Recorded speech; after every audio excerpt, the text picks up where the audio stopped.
The galaxy had never been a kind place for humanity, but in the 41st millennium, cruelty had become law. Across 1,000,000 worlds, the Imperium of man staggered beneath the weight of unending war. Its armies bled and burned on countless fronts, while enemies multiplied like shadows cast across a dying sun. The Orks, ever-growing, swept across sectors in endless waves of green muscle and madness. Their Warhammer were not just military campaigns, but tidal floods of chaos that consumed civilizations whole. Planets that once thrived with imperial citizens were reduced to battlegrounds where Ork laughter rang louder than the screams of the dying. War bosses rose with brutal charisma, leading hordes so vast that even entire Astartes chapters found themselves drowned beneath sheer numbers. If the Orks were madness given flesh, the Tyranids were hunger incarnate. Entire hive fleets descended on star systems like swarms of locusts, stripping worlds to their bedrock, leaving behind skeletal husks of planets once filled with life. The Adeptus Astartes, genetically engineered super soldiers, fought valiantly in their black and crimson power armor, but even their valor was only a bandage against wounds that never ceased to open. For every victory carved from the Tyranid swarm, a dozen more tendrils of the hive mind struck elsewhere. And then there was chaos, insidious, patient, and eternal. Cults sprouted in the shadows of hive cities, whispering promises of freedom, power, and forbidden knowledge. Imperial citizens, crushed by oppression and fear, often listened. The ruinous powers, laughing in their infinite cruelty, sowed rebellion and madness from within. Worse still, traitor Astartes, the twisted reflections of the Emperor's chosen, led armies of heretics against their loyalist brothers, each battle a grim reminder of the Imperium's fractured soul. It was a galaxy stretched to its breaking point. Administratum scribes struggled to record the endless stream of losses, while the Astra Militarum bled itself dry in hopeless wars of attrition. Even the mighty Adeptus Astartes, the Emperor's angels of death, felt the strain. Their chapters were scattered thin, defending countless worlds against enemies that seemed inexhaustible. The Emperor's dream of a unified, eternal Imperium had withered into endless, grinding survival. And yet, despite their despair, the Imperium endured. Through blind faith, fanatic zeal, and iron discipline, humanity clung to existence. Every cathedral, every fortress monastery, and every warship carried the same prayer, that the Emperor's will would not falter, even as his body rotted upon the golden throne. But the warp had other plans. Far from Terra, deep within a sector already plagued by Ork raids and Tyranid encroachments, the astropaths felt it first. A tremor in the immaterium, sharp and sudden, like the ripple of a stone cast into still waters. At first, they assumed it was the birth of another demonic incursion, a rent in reality that would spill nightmares into the material world. Psykers screamed in their sanctums, voices shattering as visions of light and power seared their minds. This disturbance was unlike any warp rift they had recorded before. Instead of a tide of corruption, the void pulsed with raw energy, fierce, wild, but untainted. The choir masters noted that it was not the suffocating chill of chaos, nor the alien whisper of Xeno's sorcery. It was something pure, yet overwhelming, like the sun's blaze pressing against fragile human senses. On a distant battlefield, as Astartes prepared for yet another desperate defense, ships detected sudden anomalies in real space. Vox chatter erupted, captains demanding answers as sensors failed to classify the readings. One commander muttered grimly that it was the prelude to their end. What else could emerge from the warp but death? The skies tore open. A surge of light burst across the heavens, brighter than any orbital strike. Marines raised their bolters instinctively, bracing for demonic hordes to pour from the rift. But no demons came. No shrieking warp beasts. No hellfire storms. Instead, a lone figure plummeted from the radiant tier, crashing into the earth with the force of a falling star. Smoke billowed. Shockwaves rippled through the war-torn landscape. Space Marines tightened their grips, expecting nightmare claws to burst from the crater.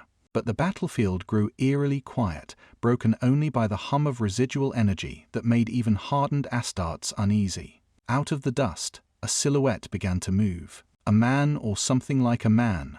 His hair spiked wildly, defying gravity. His orange and blue garb was unlike any armor of the Imperium. And yet, even from a distance, every Marine felt the weight of his presence. He was no demon, no alien they had ever seen.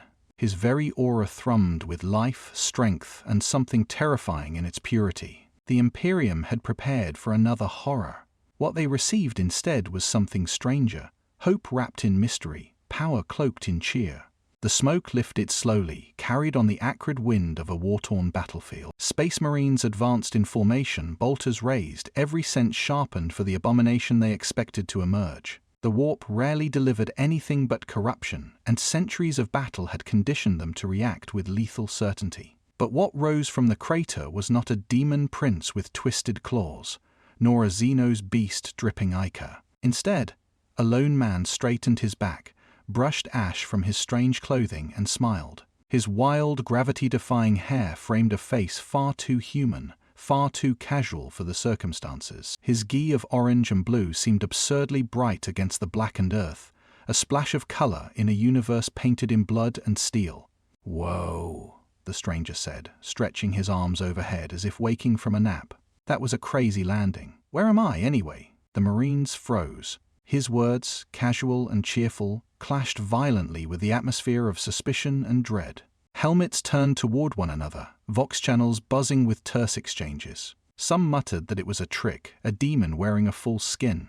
Others whispered that no sorcery they knew could radiate energy so alive. Because he did radiate energy. Every Marine felt it, an overwhelming force that pressed against their senses, not as oppressive warp corruption, but as raw vitality. Even through their enhanced physiology and adamantine discipline, unease gnawed at them. This was not natural. This was not human.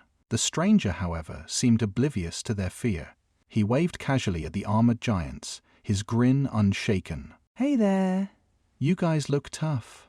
Are you warriors? Soldiers?" "Oh, right, sorry, I should introduce myself. I'm Goku." No one responded. Bolters remained fixed on his chest, safeties disengaged. Suspicion overpowered curiosity. Astartes knew that hesitation was death, and here stood something they did not understand. One sergeant finally barked an order. The crack of a bolter shot split the air. The shell struck Goku squarely in the chest. The Marines braced for blood or revelation of demon flesh. Instead, the stranger blinked, looked down at the faint scorch mark on his GI, and scratched the back of his head. "Ouch. That kinda tickled. You guys sure don't waste time, huh?" Whispers rippled through the Voxnet. Astartes, who had felled demons with a single salvo, had just watched a man in cloth shrug off their weaponry. For Goku, though, it was nothing more than confusion mixed with curiosity. "You're really serious, aren't you? Guess I shouldn't blame you." Dropping out of the sky must have looked weird. His eyes gleamed with excitement, not fear. "So, you're strong, right? That means you like to fight, yeah? This universe might be fun after all." The Marines, bred for grim solemnity, found his enthusiasm unnerving. His smile in the face of bolter fire, his casual words in the shadow of war, it was wrong, alien. And yet, no trace of corruption clung to him. Their autosenses detected no warp signatures. He was something else entirely. A captain stepped forward, chainsword humming at his side. "Identify yourself properly, creature. By what authority do you trespass upon the Emperor's domain?" Goku tilted his head as though the question made no sense. "Emperor? Huh. Sounds important. Sorry, I'm kinda new here. I don't even know how I ended up in this place. One second I was training, the next, bam. Warp tunnel or something like that. Anyway, I'm not here to cause trouble. Unless," he grinned wider, fists clenching with boyish excitement, "unless you guys want to spar." The Marines tensed again. To them, sparring was a foreign word, but the intent was clear. This warrior was not here to surrender, nor to worship, but to test strength. The captain's voice came over the Vox, sharp and commanding. "If you are no demon, prove it. Show us your strength, not your words." Goku's grin turned radiant. "Finally, now we're talking." The contrast was stark. Around him, Space Marines stood like statues of iron, solemn and grim in their sacred duty. And yet here was a stranger, grinning like a child at the prospect of battle. The galaxy had given them monsters and nightmares beyond number, but never something like this. In that moment, uncertainty cut deeper than fear. Was this being a savior? A heretic? Or something altogether new? The captain's command was clear. If this strange warrior wished to be taken seriously, he would prove himself against the Adeptus Astartes in combat. No amount of cheerful words could substitute for demonstration. In the Imperium, trust was earned only in blood and battle. From the gathered company, a squad of elite veterans stepped forward, their armor etched with centuries of honor and duty. These were not untested initiates. They were killers forged in fire, survivors of countless wars. Each bore scars within their armor and soul, each a living testament to the Emperor's wrath. To challenge them was to court death. Yet the stranger, Goku, seemed almost excited. He bounced lightly on the balls of his feet, smiling as if anticipating a friendly match rather than a lethal contest. "So you guys want to fight me? All right, but, He scratched his head, sheepish. "I don't really want to hurt anyone too badly. Let's call this practice." The veteran said nothing. Chain swords roared to life, their teeth vibrating with murderous hunger, bolters locked and loaded with precision. The captain gave a simple nod. "Begin." The squad surged forward as one, a storm of ceramite and fury. Bolter fire thundered, explosive shells streaking across the battlefield in a storm of death. Goku vanished. To the Marines, it was as if the man had dissolved into the air. Bolter rounds shredded empty ground where he had stood a heartbeat before. Then he reappeared behind them, his grin wide, arms folded. "You guys are fast, but you'll have to do better." One Marine roared and swung his chainsword. Sparks flew as the blade hit nothing but air. Goku tilted his head slightly, dodging with effortless grace. Another strike came from the opposite flank. Goku ducked under it casually, as if weaving through falling leaves. To him, their attacks were sluggish, predictable, but to the Marines, it was unthinkable. Few enemies had ever moved faster than their enhanced reflexes, yet this being toyed with them, smiling all the while. Frustration built. The squad pressed harder. Two fired bolters at point-blank range while another lunged with a power fist that could crush tanks. Goku raised a hand, catching the massive gauntlet with a single finger.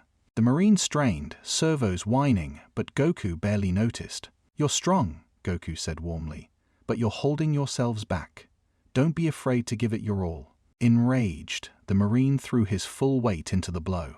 The ground cracked beneath him, dust rising. Goku yawned. With a gentle push, he sent the warrior tumbling backward, crashing into the dirt, armor dented but body unharmed. Another Marine attempted to flank him, swinging a chainsword in a decapitating arc. Goku sidestepped and tapped him lightly in the chest. The warrior's armor sparked, and he collapsed, unconscious but alive. One by one, the squad fell, not to lethal strikes, but to playful taps, trips, and well-placed nudges. Bolter shells ricocheted harmlessly off his body. Chainswords met nothing but air. His movements blurred, faster than their autosenses could track. And all the while he laughed, not mocking, but joyful as though sparring with friends. The last Marine standing, bruised and panting inside his armor, raised his bolter for one final desperate shot. Goku appeared in front of him before the trigger could be pulled. With a gentle flick to the forehead, he sent the warrior sprawling onto his back. Silence fell. The veterans, unconscious or groaning in defeat, lay scattered across the ground.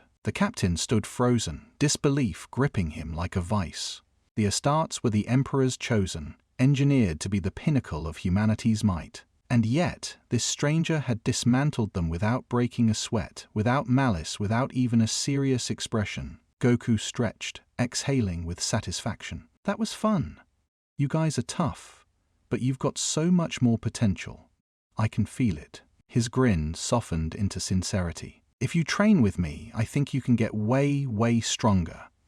The Marines exchanged uneasy glances. Their entire lives had been built upon certainty that they were the Emperor's perfect weapons. Now, that certainty wavered. Before them stood a being whose strength defied reason, whose mercy confounded their instincts, and whose cheerfulness clashed with everything they knew of war. For the first time in centuries, some dared to wonder, what if they had not yet reached their true limits? The captain said nothing. His silence was answer enough. The summons ran through the Imperium's veins. High Lords assembled beneath vaults of gold and bone, chapter masters by hololith, inquisitorial sigils hovering like knives. Reports on the stranger, smiling, indestructible, absurdly cheerful, glowed in data slates. Some named him Xenos, others, a weapon sent by fate. All agreed, if he was real, he was dangerous in a way the Imperium did not understand. Arguments broke like artillery. An Ordo Hereticus lord demanded extermination, calling corruption without taint the most insidious kind. A Mechanicus Mygos proposed vivisection. A granite-voiced chapter master vowed to test the stranger blade to blade. Hope, an admiral muttered, opens the gate to betrayal. Incense-burned tradition clenched the room. Evidence kept returning, relentless as a tide. Auspex graphs climbed beyond calibrated scales. Vox captures showed bolter shells vanishing against cloth. Witness oaths from Astartes carried no embellishment, no warp residue, no psychic spore. Only a presence that felt like heat, a pressure-bending metal without corrosion. The Imperium could label heresy or loyalty. It had little language for joy welded to overwhelming force. Silence pooled when the Grand Master of Assassins asked, "If we move to kill him and fail, who survives?" No one answered. Pride had weight, prudence more. A compromise assembled itself. Test, bind, observe. If the stranger could be steered, he would move only under 1,000 guns. It should have ended there. Servo skulls chimed. Vox pylons flared. Sacred machinery sang with authority none present commanded. A custodian stepped forward, voice like a drawn blade. Attend. From the Golden Throne's labyrinth, a message flowed, fragmentary, wordless, undeniable as sunrise. Choirs recorded not speech but image. A warrior in orange among the Emperor's angels, kinship without the stink of the warp. Interpretation became scripture in seconds. The High Lords, pale and careful, called it sanction, cryptic approval. Skeptics argued static and misread omen, yet lowered their voices. None wished to defy a whisper from the throne. A decree formed. Provisional license to train a limited Astartes cohort under inquisitorial audit and custard's oversight, on a quarantined moon wiped clean by lance fire if necessary. Orders rippled outward. Chaplains would guard souls, apothecaries measure bodies, tech marines catalogue anomalies. The Inquisition seeded watchers in every corridor. A start and an end were written in the same ink. The stranger would teach, and the stranger would be ended if teaching turned to rot. Oaths were spoken without joy, only the steadiness of those who could not afford belief. And then Goku entered the storm and treated it like the weather. He waved at custodians as if greeting sparring partners, peered at cherub servitors with delighted curiosity, and thanked a grim chaplain for setting up the gym. Formal titles slid off him like rain.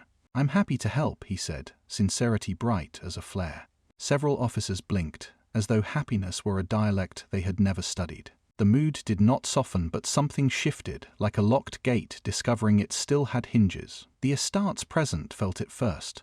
His presence invigorated rather than polluted. His gaze weighed potential rather than guilt. When the custodian recited limits, no unsanctioned demonstrations, no contact beyond the designated cohort, constant surveillance, Goku nodded. "Got it. When do we start?" Thus the Imperium chose caution draped over hope. The decree carried signatures like scars, but it carried them forward all the same. On a cold, airless moon ringed by silent warships, a circle of armored giants gathered at dawn. The stranger stretched, smiled into the hard light, and clapped his hands once. The watchers looked on. Training, against every instinct that said it should never happen, was about to begin. The Marines assembled in the training chamber, a cathedral of iron and stone stripped bare of ornament. Floodlights glared down on the polished floor where they stood in disciplined ranks, bolters slung at their sides. Custodians loomed at the perimeter, their golden armor glimmering in silence, while inquisitorial observers scrawled notes from balconies above. Every motion was recorded, every breath judged. At the center of it all stood Goku, hands on his hips, smiling as if he had stepped into a dojo full of eager pupils. "All right. So you guys are the ones who'll be training with me, huh? Looks like you're ready for a workout." The Astartes stared back, impassive. To them, training meant live-fire exercises, forced marches, and endless liturgies of war. They were bred for combat, sculpted by gene seed, and hardened by centuries of battle. Yet this strange man in orange looked at them as if they were students, not warriors. Goku stretched casually, arms and shoulders flexing with easy strength. "Here's the thing," he began, voice bright. "You're already really strong, super strong. But strength isn't just about muscles or armor. It's about pushing past your limits. Every time you think you're at the edge, you've got to dig deeper. That's when the fun starts." The word fun grated against grim discipline. Marines shifted in their armor, confused. A chaplain muttered liturgies over the Vox, reminding them that duty, not joy, was the Emperor's gift. But Goku pressed on, undeterred. Where I come from, fighting isn't just survival, it's learning. You grow stronger by testing yourself, by facing opponents who push you harder than you thought possible. You fall, you get back up, and each time you're tougher than before. That's the Saiyan way. One Marine scoffed audibly. Frivolity. We are no gladiators. Battle is sacred. You speak of play. Goku turned, his smile unshaken. Play? Nah. Training's serious. But if you enjoy it, you push harder. Think about it. You fight better when you want to fight. Not just because you're told to. Doesn't matter how tough you are if your spirit's crushed. The words were alien to the Astartes, yet something in them sparked curiosity. Centuries of endless grim duty had dulled even their enhanced souls. The idea of joy in combat was heretical to some, tempting to others. To prove his point, Goku clapped his hands. All right, let's start simple. Hand to hand, no weapons. Armor, if you like, but don't expect it to save you. Fighting bare is how you learn what your body can really do. The Marines hesitated. To forego their bolters and chainswords felt wrong, like stripping away the Emperor's blessing. Yet the captain gave a curt nod. Obedience overrode discomfort. Armor-clad giants formed a circle. The first Marine stepped forward. Goku grinned and dropped into a stance, loose, relaxed, almost mocking in its lack of rigidity. When the Marine charged, fists like pistons, Goku danced aside. The giants struck again and again, blowing fast enough to crush tanks, but Goku weaved through them effortlessly, laughter echoing in the chamber. You're strong, he praised, but you're stiff. You fight like your body's a machine, not like it's alive. Loosen up. He tapped the Marine's shoulder lightly. Despite the gentleness, the warrior staggered, Aof Beebalance. Gasps echoed through the chamber. The warrior reset, fury burning hotter. This time he tried feints, changing tempo. Still, Goku slipped past each strike, countering with playful nudges that sent the Marine sprawling without harm. By the time the warrior rose again, his breathing was ragged, something unheard of in an Astarte spar. This is impossible, one chaplain whispered. Impossible just means you haven't tried hard enough yet, Goku replied cheerfully. Overhearing without effort, he crouched, eyeing the Marine. I can feel it. You've got more inside you.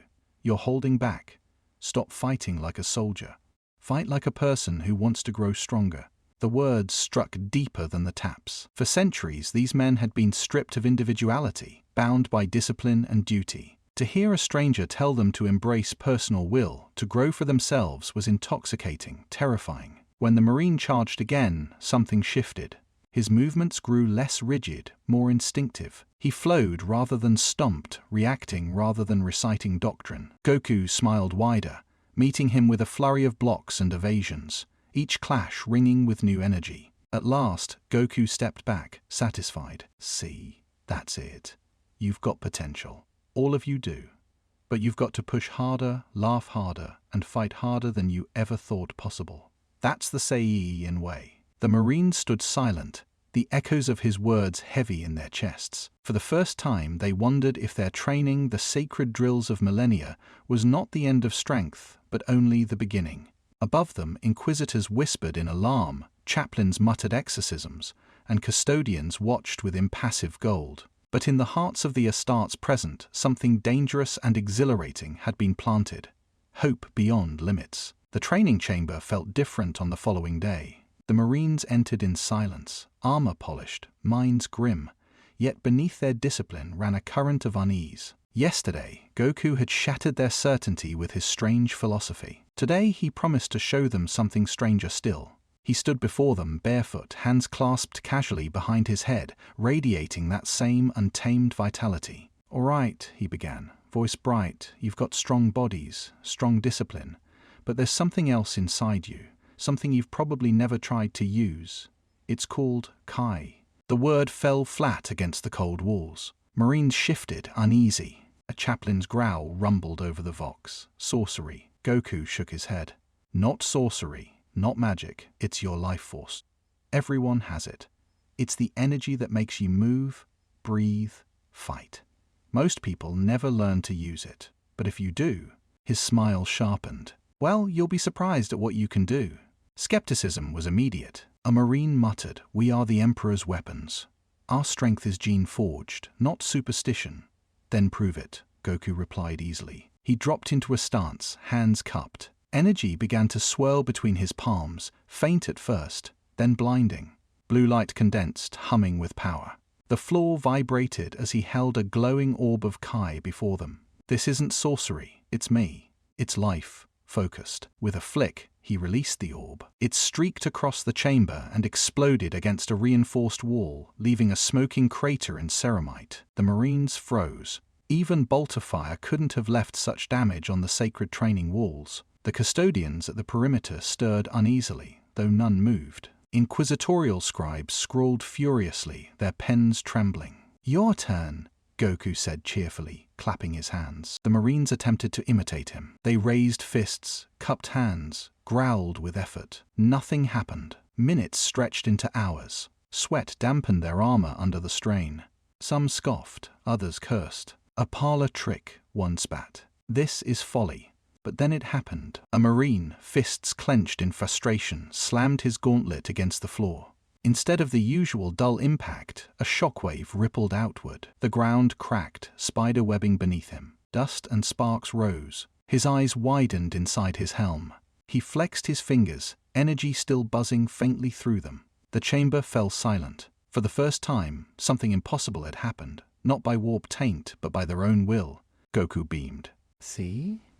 That's it. You felt it. You let your life force you out." He turned to the others. "Now it's your turn." Excitement replaced doubt. Marines pushed harder, focusing on the memory of that shockwave. More sparks, more cracks in the training floor. One Marine struck a pillar and left a handprint in ceramite. Another swung his fist and shattered a block of stone. Slowly, methodically, squads began unlocking the first sparks of their hidden potential. Their movements grew sharper, reactions faster. Bolters weighed less in their hands. Armor felt lighter on their frames. Some swore they could sense one another's presence without sight. Faint glimmers in the air like stars on a dark night. And then Goku gave them a demonstration they would never forget. Standing at the chamber's center, he spread his stance, cupped his hands, and began the chant. Kami. Energy coiled between his palms, brighter and brighter until it blinded every lens. Marines instinctively braced as if for orbital fire. Ha-ha-me. The Kamehameha roared forth, a beam of pure energy lancing across the chamber. It slammed into the far wall, vaporizing layers of reinforced ceramite, leaving a smoking tunnel of molten slag. The chamber shook from the impact. The echo lingered long after the light faded. Marines stood in stunned silence. Even the custodians exchanged glances, shaken by the display. The scribes faltered in their notes, their hands trembling. "That," Goku said, dusting his hands, "is Kai when you push it far enough. You're not ready for that yet, but you'll get there. I can feel it." The Astartes, bred to see themselves as the pinnacle of mankind, now confronted a terrifying possibility. They were only scratching the surface. Their grim doctrine had never prepared them for this, power born not from genetic engineering or sacred machinery, but from their own spirits. One Marine finally spoke, his voice low but certain. "If this is true, then we are not yet complete." Goku grinned, eyes gleaming with joy. "Exactly, you're just getting started." The chamber erupted, not with cheers, but with a new energy, a hunger that felt alien to these solemn warriors. For the first time in centuries, the Astartes looked not to their duty alone, but to their own limitless potential. And in that moment, the Imperium changed. The fortress monastery trembled with voices sharper than chainswords. In vaulted halls heavy with incense and reliquaries, banners of crusades long past hung above a council that would not yield. Black Templars ringed the chamber like statues ready to stride. Opposite them, Ultramarines officers held measured ranks, discipline ironed into tactics and code. "He laughs in battle," a Templar marshal declared, visor raised to show eyes that never learned to soften. "Joy is not the Emperor's catechism. It is the first crack in the shield." "A crack," replied an Ultramarine captain, "tells us where to reinforce. He does not profane the throne. He claims our limits are not where we think they are." Chaplains paced like ravens, croziers' heads tapping out iron verdicts. Litanies against novelty filled the vox. Beware glamour without sacrament, distrust gifts that arrive smiling. The word sorcery bloomed, withered, and bloomed again. Yet data would not kneel. Auspex graphs spiked beyond calibration feeds showed a man catching chainswords on his skin casualty logs read unconscious rather than dead. Truth, complicated creed. It did not convert, it only embarrassed me. Younger Marines kept formation, but their eyes strayed to the training decks where Goku moved like wind through forest. The night cycle thinned the incense. In shadowed cargo bays, initiates slipped from cots and formed circles. He showed them to plant feet as if the planet were an ally, to breathe from the belly, to hear the quiet hum behind the heartbeat. He called it Kai. They called it dangerous curiosity and did it again anyway. Rumor hardened into pressure. Sergeants found squads lifting with unexpected ease, movements rounding from rigid to efficient. Devastators reported feeling recoil before it arrived and settling it as if returning a wave to sea.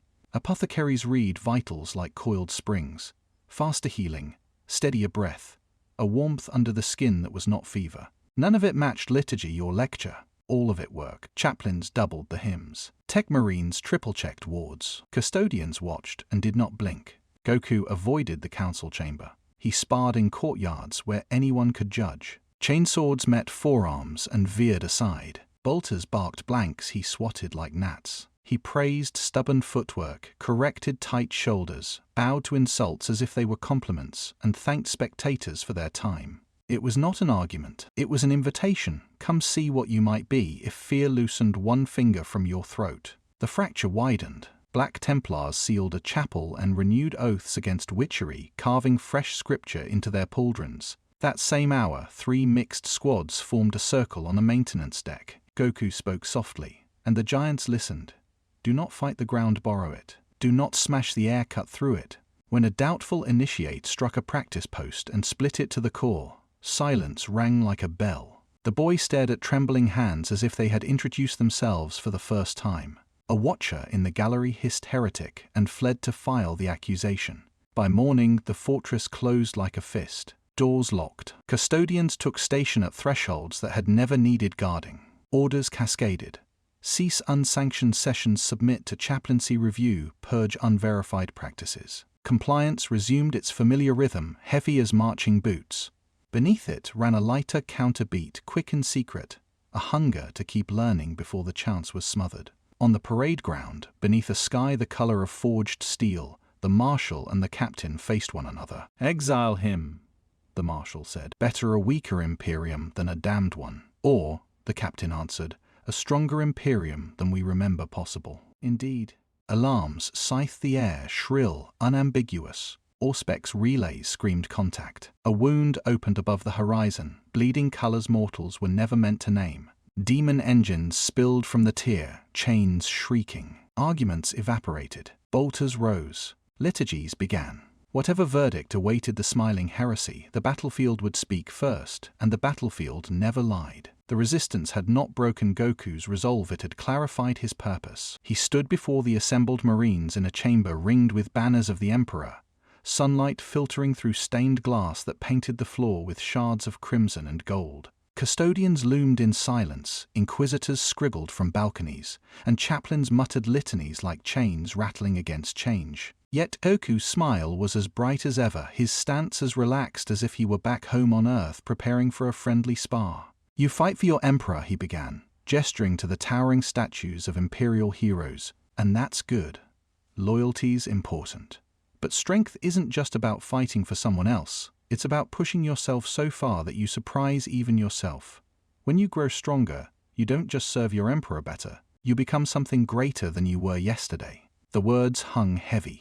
To the Imperium, strength was duty. To Goku, strength was joy. But he was learning to weave the two together. He called it the Super Saiyan Doctrine, not in formal declaration, but in casual conversation that spread like wildfire. The doctrine was simple at its core. Every Marine was already mighty, but they could become more by embracing training not as endless toil, but as a path to transcendence. Kai was not heresy but loyalty itself, an energy that existed because life itself had been willed into them by the Emperor. In this framing, even chaplains found no immediate verse to condemn it. Training shifted. Instead of endless live-fire drills, Goku introduced sparring tournaments. Squads faced one another without bolters or blades, relying only on fists, reflexes, and the faint sparks of Kai they were beginning to master. At first, the bouts were awkward, hulking warriors moving like statues trying to dance. But slowly, their bodies remembered what had been buried beneath discipline. They flowed, adapted, laughed even, startling themselves with the sound. Victories were celebrated not with grim silence, but with nods of respect and, occasionally, something dangerously close to joy. Energy channeling became a second pillar. Goku showed them how to breathe into their stomachs, how to imagine the warmth of their life force gathering like a sphere between their palms. Most could summon only flickers at first, sparks no brighter than dying candles, but those sparks burned in their minds longer than the sun. The first time an entire squad managed to release a volley of small blasts in unison, the chamber shook, and the echoes of their laughter felt like heresy turned to harmony. Meditation followed. Marines knelt in silence, armor removed, eyes closed. This was not prayer to the Emperor, but inward focus, learning to feel the flow of Kai within themselves. Chaplains grumbled, branding it idleness. But when wounded brothers returned from training with accelerated healing and sharper senses, even the skeptics faltered. The results spoke louder than doctrine. Soon, new combat stances emerged, hybrids of Astartes formality and martial arts fluidity. Power fists swung with balance rather than brute force, strikes aimed with precision instead of ritual. Scouts learned to mask their presence with calm Kai, vanishing into shadows like whispers. Devastators discovered how to brace heavy weapons not with exoskeletal force, but with inner stability, firing longer without fatigue. The fortress monastery itself seemed to change. Where once the halls echoed with only sermons and the grinding of drills, now laughter occasionally slipped between the iron notes. Brothers competed not just to endure but to improve. For the first time in living memory, Space Marines began to view combat not as a sentence, but as an ascent. Even the most rigid commanders, watching from afar, were forced to acknowledge results. Squads trained under Goku returned from trials with faster reflexes, tighter formations, and fewer injuries. Apothecaries recorded unprecedented recovery times. Librarians whispered that the Marines' psychic signatures felt brighter, steadier, less weighed down by despair. The Super Saiyan doctrine was not written into law, not codified in a tome. It lived in the sparks of chi across practice halls, in the rhythm of sparring fists, in the rare sound of warriors laughing while still wearing the scars of endless war. And yet, in the shadows, voices still whispered of danger. For if joy had returned to the Imperium's deadliest weapons, what else might awaken when the battlefield demanded proof? Above the monastery, the stars flickered strangely. A ripple in the warp spread like a bruise across the void, unseen by most but felt by every psyker nearby. Something was coming, something that would force this fragile doctrine to be tested not in chambers of training, but in blood and fire. The warning came like a blade drawn in silence, an astropath's scream, cut short as his mind burned from the inside out. Vox relays confirmed what the warp storm shadows already whispered. A chaos warband had broken into the sector. Demon engines howled across the void, their iron jaws snapping as if hungry for a feast of souls. Traitor Marines marched behind them, chanting praises to gods that delighted in corruption. Conventional forces braced themselves with grim familiarity. For them, war was a sentence endlessly repeated: bolters, chainswords, casualties, and attrition. Chaplains readied litanies, inquisitors prepared purges, and commanders murmured that survival was the best they could hope for. But into that despair, another voice rose. Kai-trained Marines, still few in number, yet burning with something their brothers could not name, stepped forward. Their captain, one of the first to spar beneath Goku's gaze, raised his hand. "Let us take the vanguard," he declared. "If this new path is false, we will perish before you. If it is true, you will see." Murmurs filled the chamber. Some demanded denial, others urged caution. Yet necessity won. The line had to be held, and if these untested methods could buy even an hour, then the risk was worth the gamble. Orders passed, and the Kai Marines were unleashed. On the battlefield, the air was thick with the stench of corruption. Warp fire clawed at reality, demons shrieking as they poured forth. Chaos Marines advanced like iron storms, their voices drowned in mad devotion. For a moment, the world seemed lost before the battle began. Then the Kai Marines charged. They moved differently, faster, sharper, freer. Where once they were armored statues, now they were living storms. Bolter shells spat from their weapons, but it was their bodies that terrified the foe. One Marine closed the distance in a blur, smashing through a traitor's guard with a kite-charged fist that shattered ceramides like glass. Another vaulted into a pack of cultists, every strike of his hands ringing with concussive force, bodies flying like ragdolls. A demon engine roared, more opening to unleash warp flame. 3 Marines leveled their hands together, energy swirling into spheres of white-blue light. They released in unison, their blasts colliding with the beast's chest. The explosion ripped through its core, leaving molten slag where its heart had been. Even seasoned veterans faltered at the sight, Marines wielding raw energy like living artillery. But the moment that changed everything came when the demon prince descended. Its wings spread wide, its body writhed with burning glyphs, voice echoing with the laughter of gods. It swung a sword forged from screams, cutting Marines apart with each swing. Fear, for the first time, rippled through the Chi Legion. One warrior, bloodied but unbroken, rose to meet it. His body trembled with exhaustion, his armor cracked and bent. Yet in his chest, something burned brighter than pain. He roared, gathering Kai until his whole form blazed with light. He thrust his hands forward, energy condensing into a single blinding spear. The blast struck the demon prince full in the chest. Warp flesh screamed. The abomination staggered, clawed at the air, and then exploded into nothingness, leaving only scorched ground where it had stood.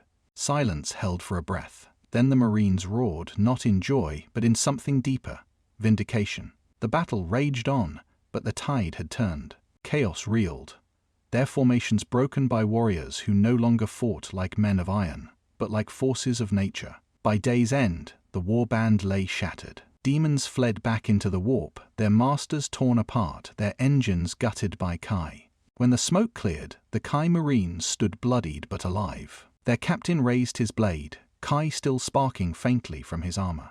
"This is proof," he said, voice carrying over the battlefield. "We are more than what we were." News spread quickly, too quickly to contain. Whispers raced through voxnets, through inquisitorial files, through the hushed prayers of guardsmen who had seen the impossible with their own eyes. A new doctrine had been tested in fire, and fire had not consumed it. Now the Imperium would have to choose, to embrace this terrifying new path, or to fear it. The battle against chaos became legend before the bodies were even cold. Vox networks carried tales across sectors. Marines who moved like lightning, who fought barehanded with the fury of plasma cannons, who glowed with strange light as they cast demons back into the void. Guardsmen spoke in hushed awe, while survivors from the ecclesiarchy muttered nervously that the Emperor's angels had grown wings unseen before. Whispers became stories. Stories became reports. And those reports reached every chapter, every fortress monastery, every council chamber already starved for hope. Some chapters responded with suspicion. The Black Templars, ever zealous, warned that such practices reeked of sorcery. Chaplains thundered that no philosophy beyond the Emperor's was required. Yet even among their ranks, younger initiates listened to the tales and wondered. If brothers could shatter demon princes with bare fists, what did refusal cost? Others responded with eagerness. The Blood Angels, ever wrestling with the Black Rage, saw potential in discipline married to inner energy, a tool that might help temper the curse within them. The White Scars embraced the philosophy of freedom and movement, finding in Goku's teachings echoes of their own traditions of speed and instinct. The Space Wolves laughed at the motion of joy in battle, then tried it themselves and found they laughed harder still. Slowly, squads from distant chapters arrived, ostensibly to observe, but in truth to learn.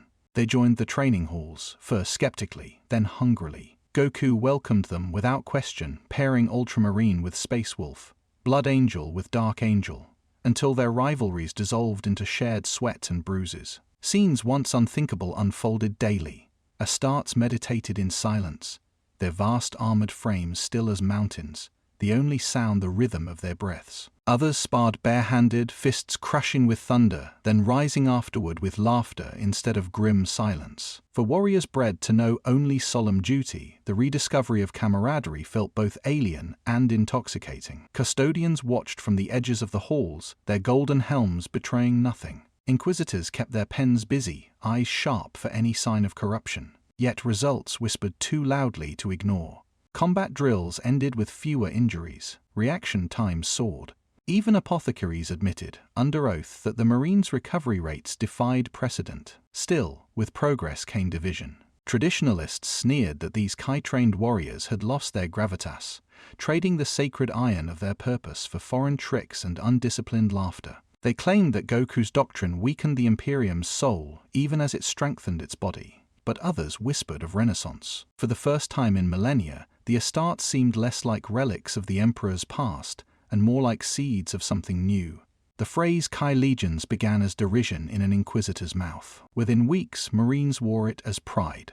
Squads began designing hybrid tactics around Kai bursts, energy-augmented strikes, and formations that blended bolter fire with martial precision. Rivalries flared, not between chapters but between Kai-trained squads and those who clung to tradition. For the first time since the heresy, the Imperium's unity trembled not from rebellion, but from evolution. Admirals of the Imperial Navy whispered of new campaigns where Kai legions might turn hopeless wars into swift victories. Inquisitors bickered in private conclaves, weighing the risk of corruption against the undeniable strength this doctrine produced. Some argued that the Emperor himself must have sanctioned the stranger, for how else could his power blossom so purely? Others claimed it was only a matter of time before such power turned against humanity. Through it all, Goku remained unchanged, smiling, teaching, encouraging. To him, it was simple. These men wanted to grow stronger, and he wanted to help them. He sparred with captains and laughed with initiates, ate in their mess halls and meditated at their sides. In his presence, the grim mask of the Imperium cracked, just enough for warriors to glimpse what it felt like to live rather than only endure. The spread of his doctrine was not orderly nor sanctioned. It was a wildfire sweeping from chapter to chapter, igniting both hope and fear in equal measure. By the time High Lords realized how quickly it had spread, the Chi legions were already a reality, a cultural revolution clothed in ceramite, and far beyond imperial borders, eyes were watching. Chaos Lords felt the tremors of change, their laughter tinged with unease. Alien fleets stirred uneasily, sensing that humanity had touched something new. The galaxy would not remain the same for long.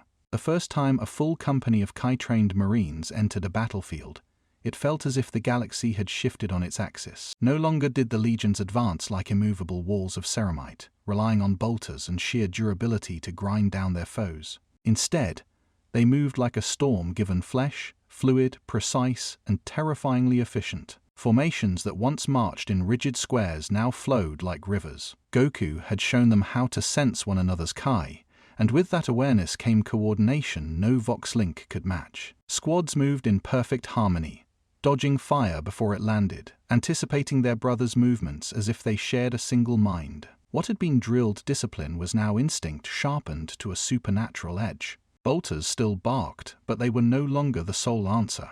Marines began to channel Kai into their shots, each bolt round propelled not only by its casing but by the force of a warrior's will.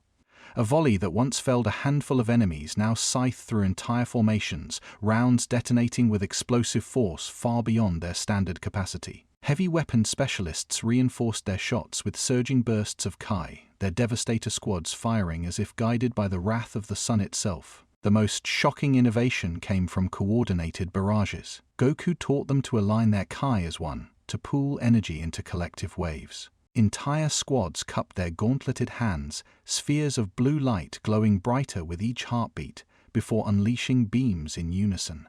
The blasts converged into walls of pure destruction, scouring enemy tanks from the earth and tearing apart fortifications once thought impregnable. Commanders whispered that it was as though their companies had gained orbital bombardments without needing ships. Scouts adapted differently. Under Goku's guidance, they learned to suppress their energy, cloaking themselves in silence. Enemy Auspex arrays failed to detect them. Foes turned their heads, sensing nothing where warriors crouched just beyond sight. For the first time, Astartes infiltrators could pass through enemy lines not by shadows alone, but by stilling the very life force that made them formidable. Entire warbands vanished before striking like thunder from within, disorienting foes who never knew they were surrounded until it was too late. Librarians, too, discovered something extraordinary. Kai was not the warp, yet it resonated with their psychic essence. Carefully, tentatively, they wove Kai into their disciplines. Psychic barriers reinforced with Kai resisted demonic claws longer than ever before.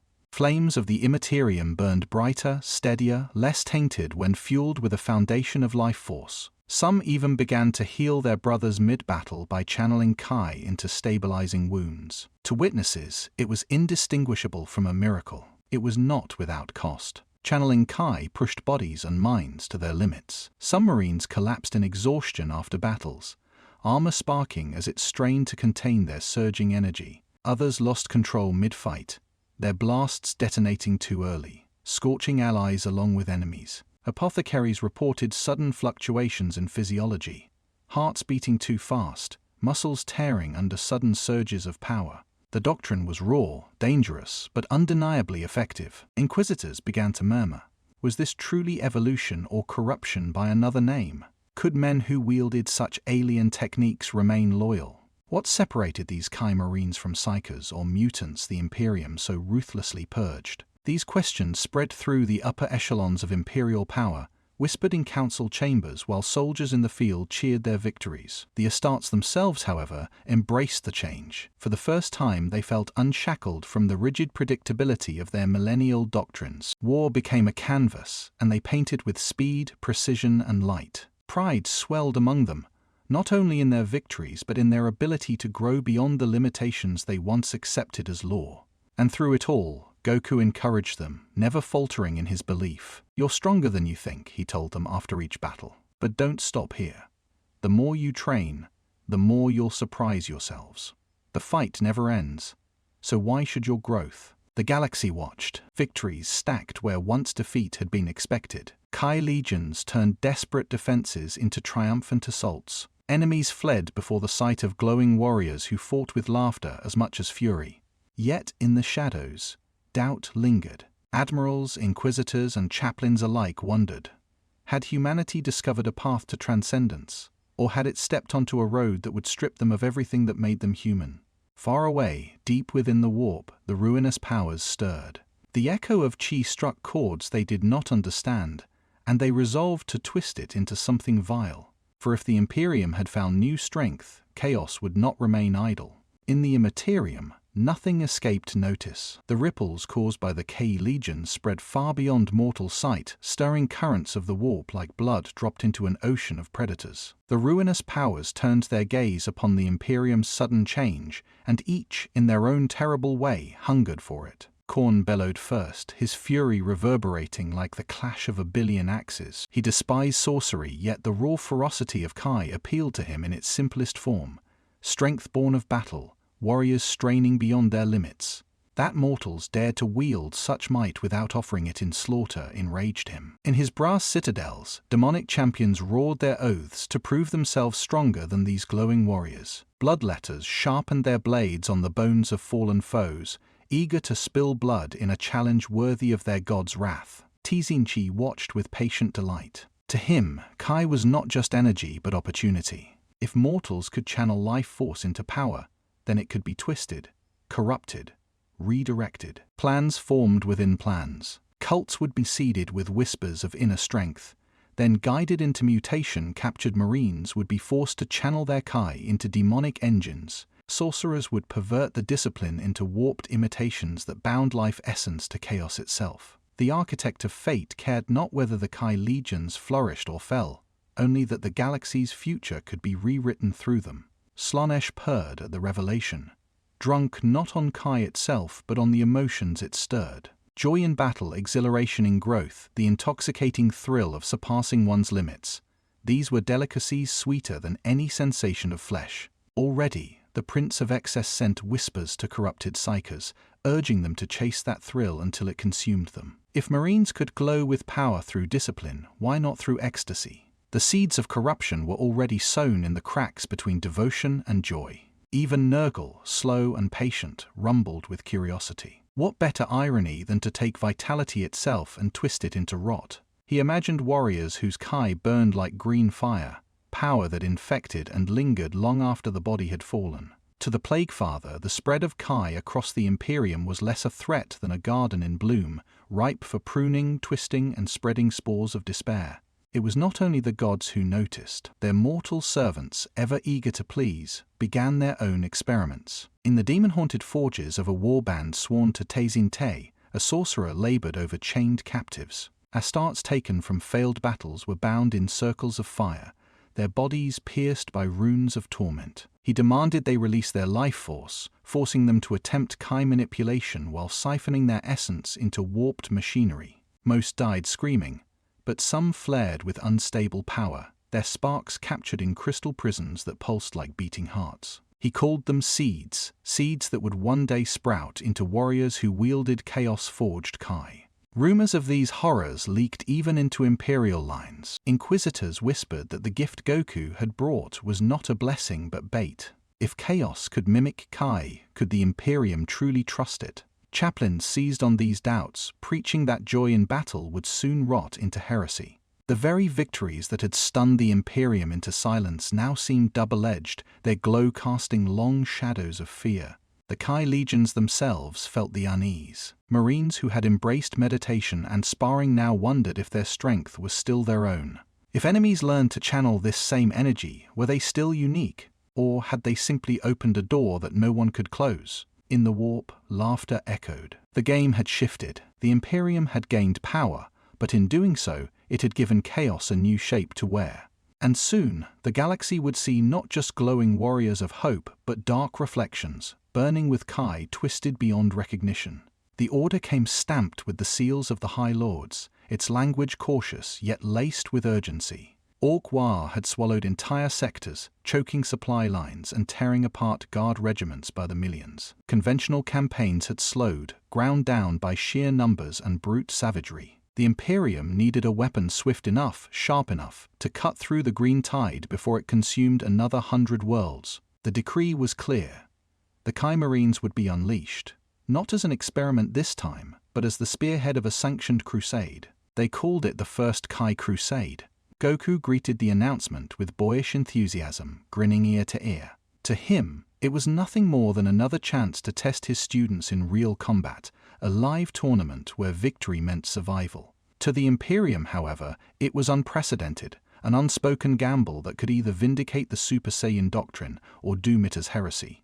The crusade began on the ash-choked plains of Draction IV. Orks had overrun the Manufactorum world, their war machines towering over rusting cities, mobs chanting their guttural songs of conquest. Imperial Guard remnants dug into the ruins, their tanks burning, their morale fraying. They expected annihilation. Instead, they saw salvation descend from the sky. Drop pods screamed through the atmosphere. The hatches burst open not with the grim march of Astartes as they had always known, but with blurs of motion, warriors whose eyes glowed, whose fists crackled with light. The Chi Marines hit the ground running, launching themselves into the fray before Ork artillery could even sight them. An Ork Gargant lumbered forward, its guns roaring. Normally, such a beast would take days of artillery barrages to topple. Instead, a squad of Kai Marines cupped their hands together, energy swirling between them in a unified beam. The Kamiyame struck like a spear of the sun, tearing straight through Gargant's chest. The machine staggered, belched flame, and collapsed into ruin. The battlefield fell silent for a heartbeat, Orks and guardsmen alike stunned by the sight. Then the slaughter began. Ork mobs charged, bellowing war cries, but against Chi Marines, their numbers meant nothing. Warriors moved like shadows, striking with fists that shattered bone and armor alike. Kai-enhanced leaps carried them over mobs, landing in the heart of the horde with shockwaves that sent greenskins flying. Bolter fire blended with energy blasts, the air alive with streaks of blue and white light that carved through Ork ranks in dazzling arcs. Imperial guardsmen, who had long viewed Astartes as gods of war, now looked upon something beyond even that. They whispered in awe, some falling to their knees mid-battle, calling the Kai Marines angels reborn. Others trembled, murmuring in fear, if humanity's defenders had become this, what did it mean for humanity itself? Within 3 days, Draction IV was cleared. Manufactorums reclaimed, hives secured, Ork warbands annihilated. Campaigns that normally dragged on for years were resolved in hours of devastation. The crusade rolled forward from world to world. Ork warbosses who had terrorized sectors fell in single duels against Kai captains who fought with speed the Xenos could not comprehend. Wog banners burned in heaps while the Imperial Aquila was raised once more over worlds thought lost forever. Reports streamed back to Terra, each more staggering than the last. One librarian harnessed Kai to amplify his psychic wards, shielding entire battalions from Ork artillery. A lone marine was said to have destroyed a kill crusher tank with a single palm strike. Entire Ork fleets broke and scattered before the relentless assault. But victory carried shadows. Among the High Lords, whispers grew louder. Were these warriors still Astartes, or had they become something alien? Chaplains warned that laughter in battle was a heresy greater than any Ork. Inquisitors quietly catalogued every anomaly, every burst of energy that looked too much like sorcery for their comfort. The First Kai Crusade was triumph and terror entwined, a living paradox. On the front lines, the Marines themselves only grew stronger. Between battles, they sparred in ruined temples and on blood-soaked plains, pushing each other further, laughing in the face of exhaustion. Goku watched them with pride, but also with quiet caution. He knew better than anyone that great power always drew great enemies. For now, though, the Imperium celebrated. The First Kai Crusade had begun, and victory blazed across the stars. But in the warp, eyes were watching. The victories of the First Kai Crusade raced across the galaxy faster than ships could sail. Fox transmissions, survivor accounts and propaganda reels spread images of space marines who fought like sons given flesh. To Imperial citizens, battered by millennia of despair, the stories felt like miracles. But to allies, rivals and enemies, they felt like omens. On the ground, the Imperial Guard responded first. Guardsmen who had stood side by side with Kai Marines told their tales in hushed awe. They spoke of warriors moving faster than the human eye, of blasts of light that obliterated war engines, of laughter echoing in the din of war. For men who lived and died in the mud, the Kai Marines seemed like saints of battle, heralds of an emperor who had not abandoned them. Shrines began to appear in barracks and trench lines, rough sketches of glowing Astartes painted beside the Aquila. Chaplains decried it as idolatry, but the faith of the rank and file spread regardless. The Sisters of Battle reacted more cautiously. Their faith was absolute, their suspicion sharper than any blade. To them, power without sanction smelled of heresy. They stood in awe of the results, but their hymns grew louder in Kai Marine's presence, as if to ward off unseen corruption. In private convents, canonesses debated whether these glowing warriors were the emperor's blessing or a test of faith. Some argued they embodied divine will, proof that humanity had not yet peaked. Others warned they were wolves dressed in angels' feathers, destined to lead the Imperium into ruin. Among the Eldar, Farseers cast their runes and saw futures split by the new doctrine. The glowing warriors bent the skeins of fate in ways that unsettled even ancient seers. To some, the Chi Marines represented a new hope against the endless tide of chaos. To others, they were a destabilizing force, shaking the delicate balances that had preserved the galaxy from collapsing outright. One Farseer declared bitterly that humanity had touched a fire they could neither control nor extinguish. Already, Eldar war hosts debated whether to aid the Chi legions as allies, or move swiftly to cripple them before they tipped the scales too far. Orks reacted with characteristic simplicity. To them, the glowing warriors were not sorcery, not heresy, not destiny, they were fun. War bosses bellowed with laughter at the stories, calling them DA best fight in hummies yet. Gangs of Orks gathered, painting their skin in mockery of glowing auras, screaming challenges into the void. The prospect of battle against such foes was not a threat to the greenskins but a promise. The galaxy shuddered as Ork warbands changed course, redirecting entire WAG toward the Imperium, eager to test themselves in a proper scrap. The Tyranids, cold and unfeeling, responded in a way that chilled Imperial tacticians. Hive fleets adapted swiftly, drawn to the bright energy signatures that radiated from Kai Marines in combat. Like moths to flame, they pursued the signals across sectors, evolving carapaces to resist concussive blasts and spawning new bioforms capable of leaching energy fields. What the Imperium saw as triumph, the hive mind saw as new data, a pattern to consume and overcome. Every Kai burst was both a weapon and beacon, calling the swarm ever closer. Even chaos shifted its stance. Cultists spread rumors of mortals wielding divine light, and dark prophets twisted the tales into promises of power.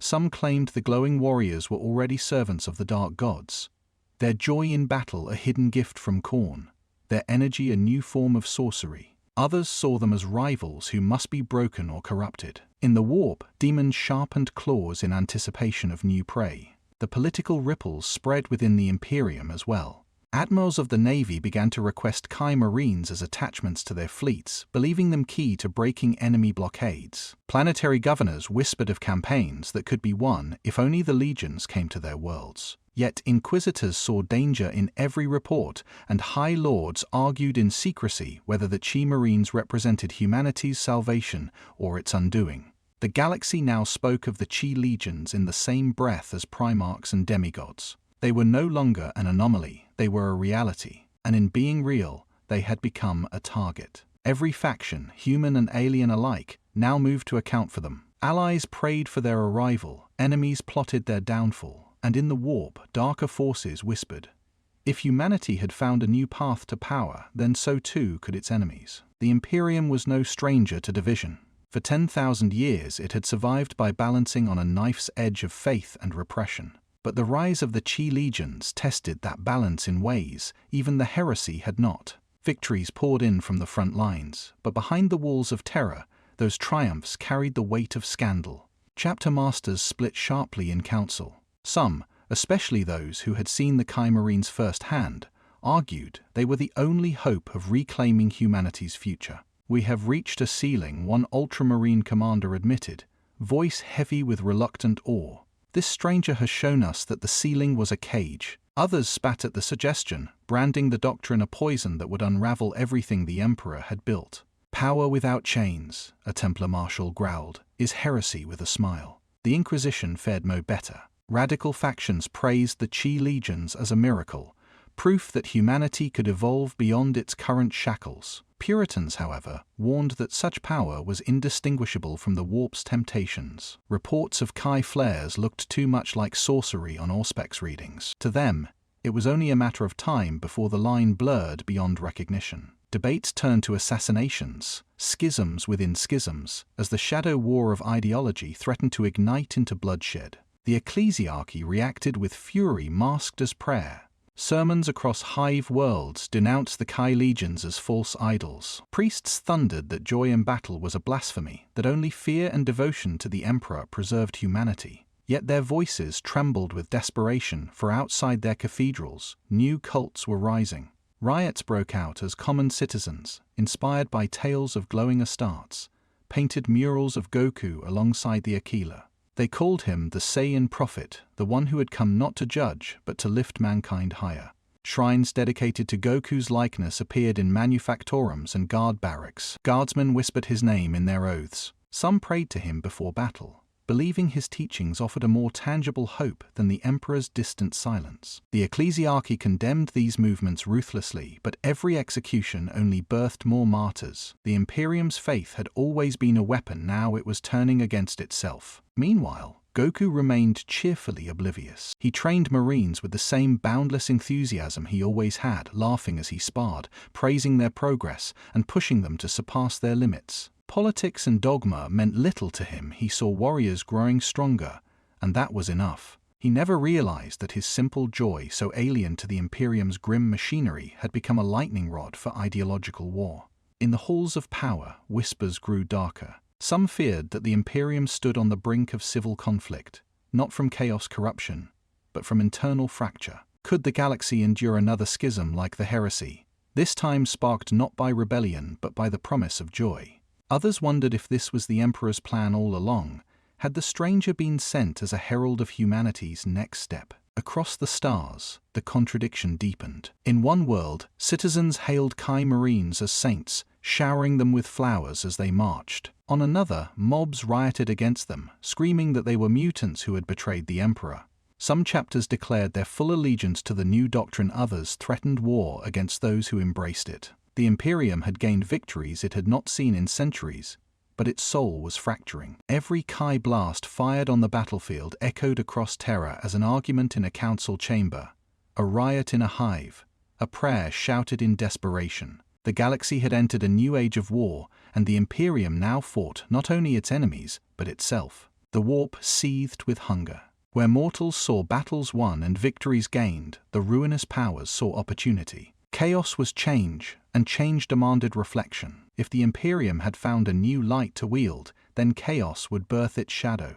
It began with fragments, shreds of Kai energy unleashed during battle, captured by demonic wards and sorcerous traps. In the ruins of a once loyal Forge world, a cabal of word-bearer sorcerers gathered around crystals pulsing with stolen sparks. They whispered incantations not to summon demons, but to bend the essence of life itself into their hands. The rituals twisted the stolen energy, blending it with the raw madness of the warp. Where Goku had taught that Kai was vitality, a force of growth and will, chaos made it into something ravenous. Instead of light, it became fire laced with screams. Instead of harmony, discord was made manifest, and when they forced it into flesh, the results were abominations. The first were traitor Marines, once proud sons of the Imperium, now remade into horrors.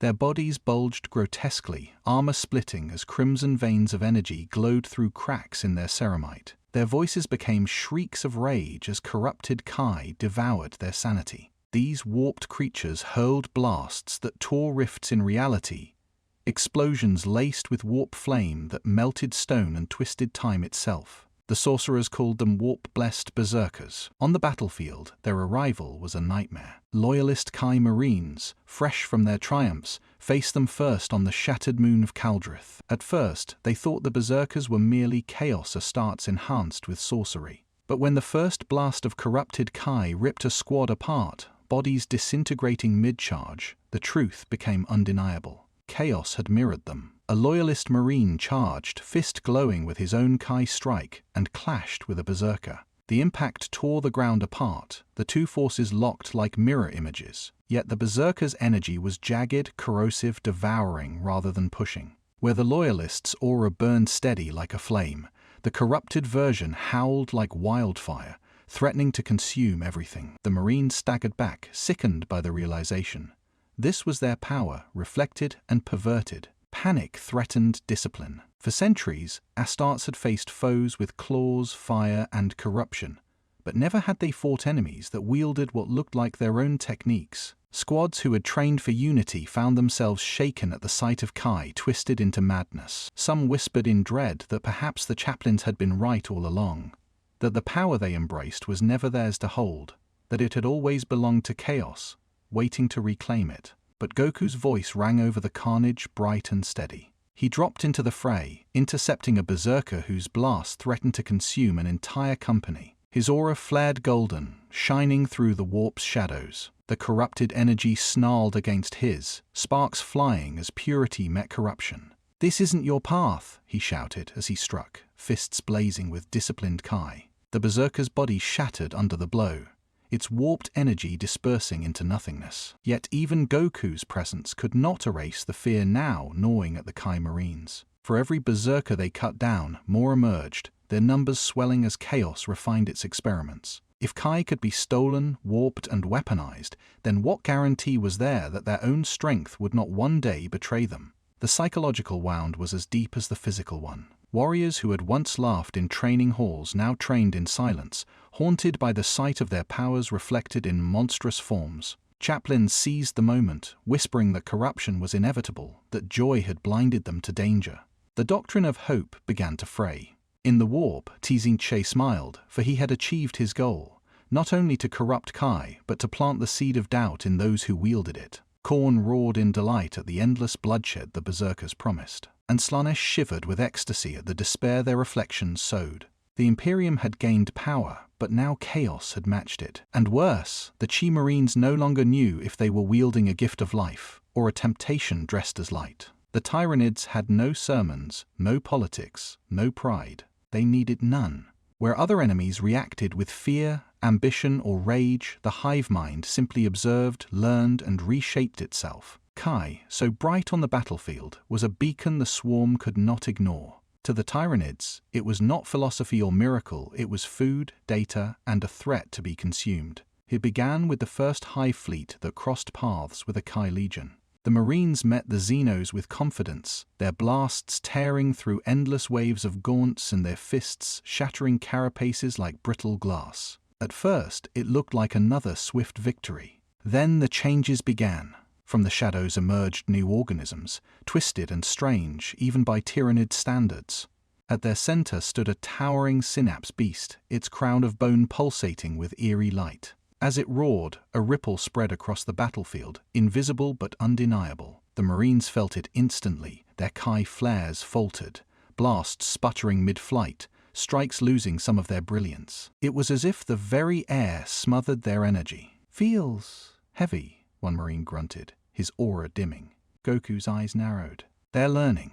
The hive mind had birthed dampening creatures, living null fields designed not for psychers but for Kai. Around them, the legions found their powers restrained, their blasts weaker, their strikes less devastating. Then came the second horror, absorbers. Hulking beasts lumbered into the fray, their armored hides glistening with alien resilience. When a Marine hurled a Kai blast at one, the energy sank into its body, vanishing as though swallowed whole. A moment later, the beast's spines glowed, and it spewed the stolen energy back in a torrent of crackling fire, turning the Marines' own power against them. The battlefield erupted in chaos. Tactics that had seemed invincible faltered. Blasts became liabilities, dampened or redirected into friendly lines. Marines who had learned to rely on Kai now faced their own evolution used as a weapon against them. Yet despair was not Goku's way. He leapt into the melee, golden aura blazing. "This is good!" he shouted as he smashed a dampening beast into the dirt.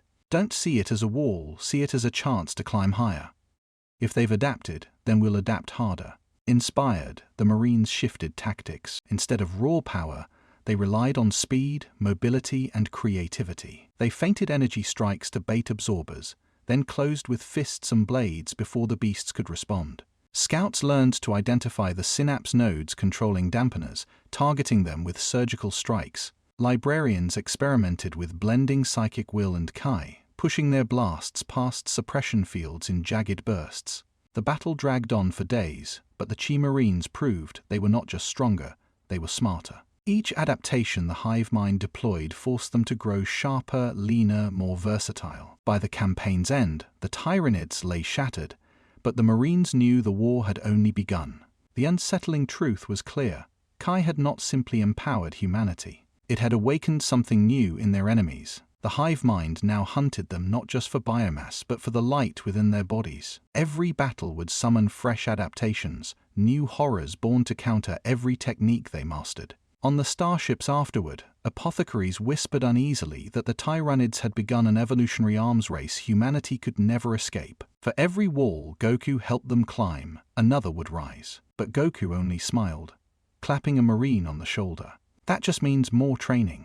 The galaxy, however, understood what the Marines did not. Evolution had been accelerated, not just for men, but for monsters. And somewhere, deep within the hive mind's endless hunger, new creatures already stirred, designed to eclipse the light of Kai entirely. The galaxy trembled, not with fear, but with laughter. Orks had heard the stories, tales of hummies who glowed like suns, who punched through tanks with bare fists, who blew up gargants with beams of light. To most races, such rumors bred caution. To the Orks, they were an invitation. Across the void, warbands roared with excitement. Warbosses bellowed challenges into the stars, smashing rivals into submission as they proclaimed themselves the one who would crump the shiny hummies. Gretchen painted crude pictures of glowing Marines on scrap metal banners. Weird boys twitched with visions of battles where the sky itself cracked from the shouting. For the first time in centuries, scattered tribes and petty warbands began converging into something greater, a galaxy-spanning wahe. It was not a strategy. It was not survival. It was pure, unfiltered joy. Orks lived to fight, and now the galaxy promised them the greatest scrap it had ever seen. The first great clash came on Gorgrath, a mining world drowned in smoke and oil. The Chi Marines dropped in to find not scattered mobs, but an endless tide. Ork mechs had welded together monstrosities of steel and teeth, walkers the size of cathedrals armed with guns that fired other guns, squigs the size of tanks bounded beside armored mobs, drool sizzling where it hit the ground. Above it all, a war boss in jagged mega armor shouted until the air shook. "Shiny boys, use mine!" The battle erupted in thunder.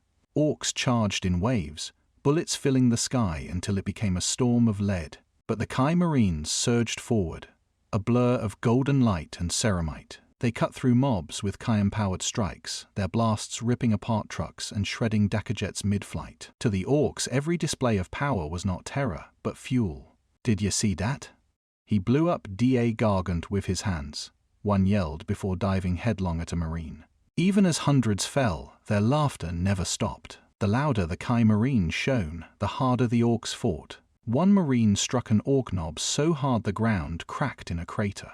Instead of despair, the surrounding greenskins cheered. "That's DA fightin' we like," they howled before piling in. Another squad unleashed a volley of coordinated blasts, annihilating a line of armored boys. The survivors roared with glee, charging harder, eager to see more.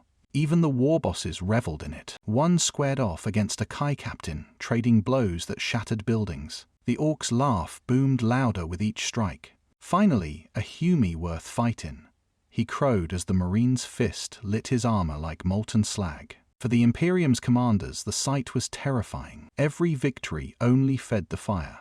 The stronger the Chi Marines fought, the more Orks gathered, drawn by the promise of an endless challenge. What was meant to be a decisive campaign threatened to spiral into perpetual war. But for Goku, the battlefield was alive with the thrill of combat. He clashed with the war boss personally, the two trading blows that shook mountains. The Ork grinned with broken teeth and bloodied fists. "This is da best day ever," he shouted before being launched into the stratosphere by a golden-tinged punch. The Marines, inspired by their teacher, fought with equal joy, yet beneath it all, unease lingered. For every Ork they felled, two more seemed to arrive. Reports flowed in. War bands across the galaxy were converging, uniting in a way so vast it dwarfed anything recorded since Armageddon.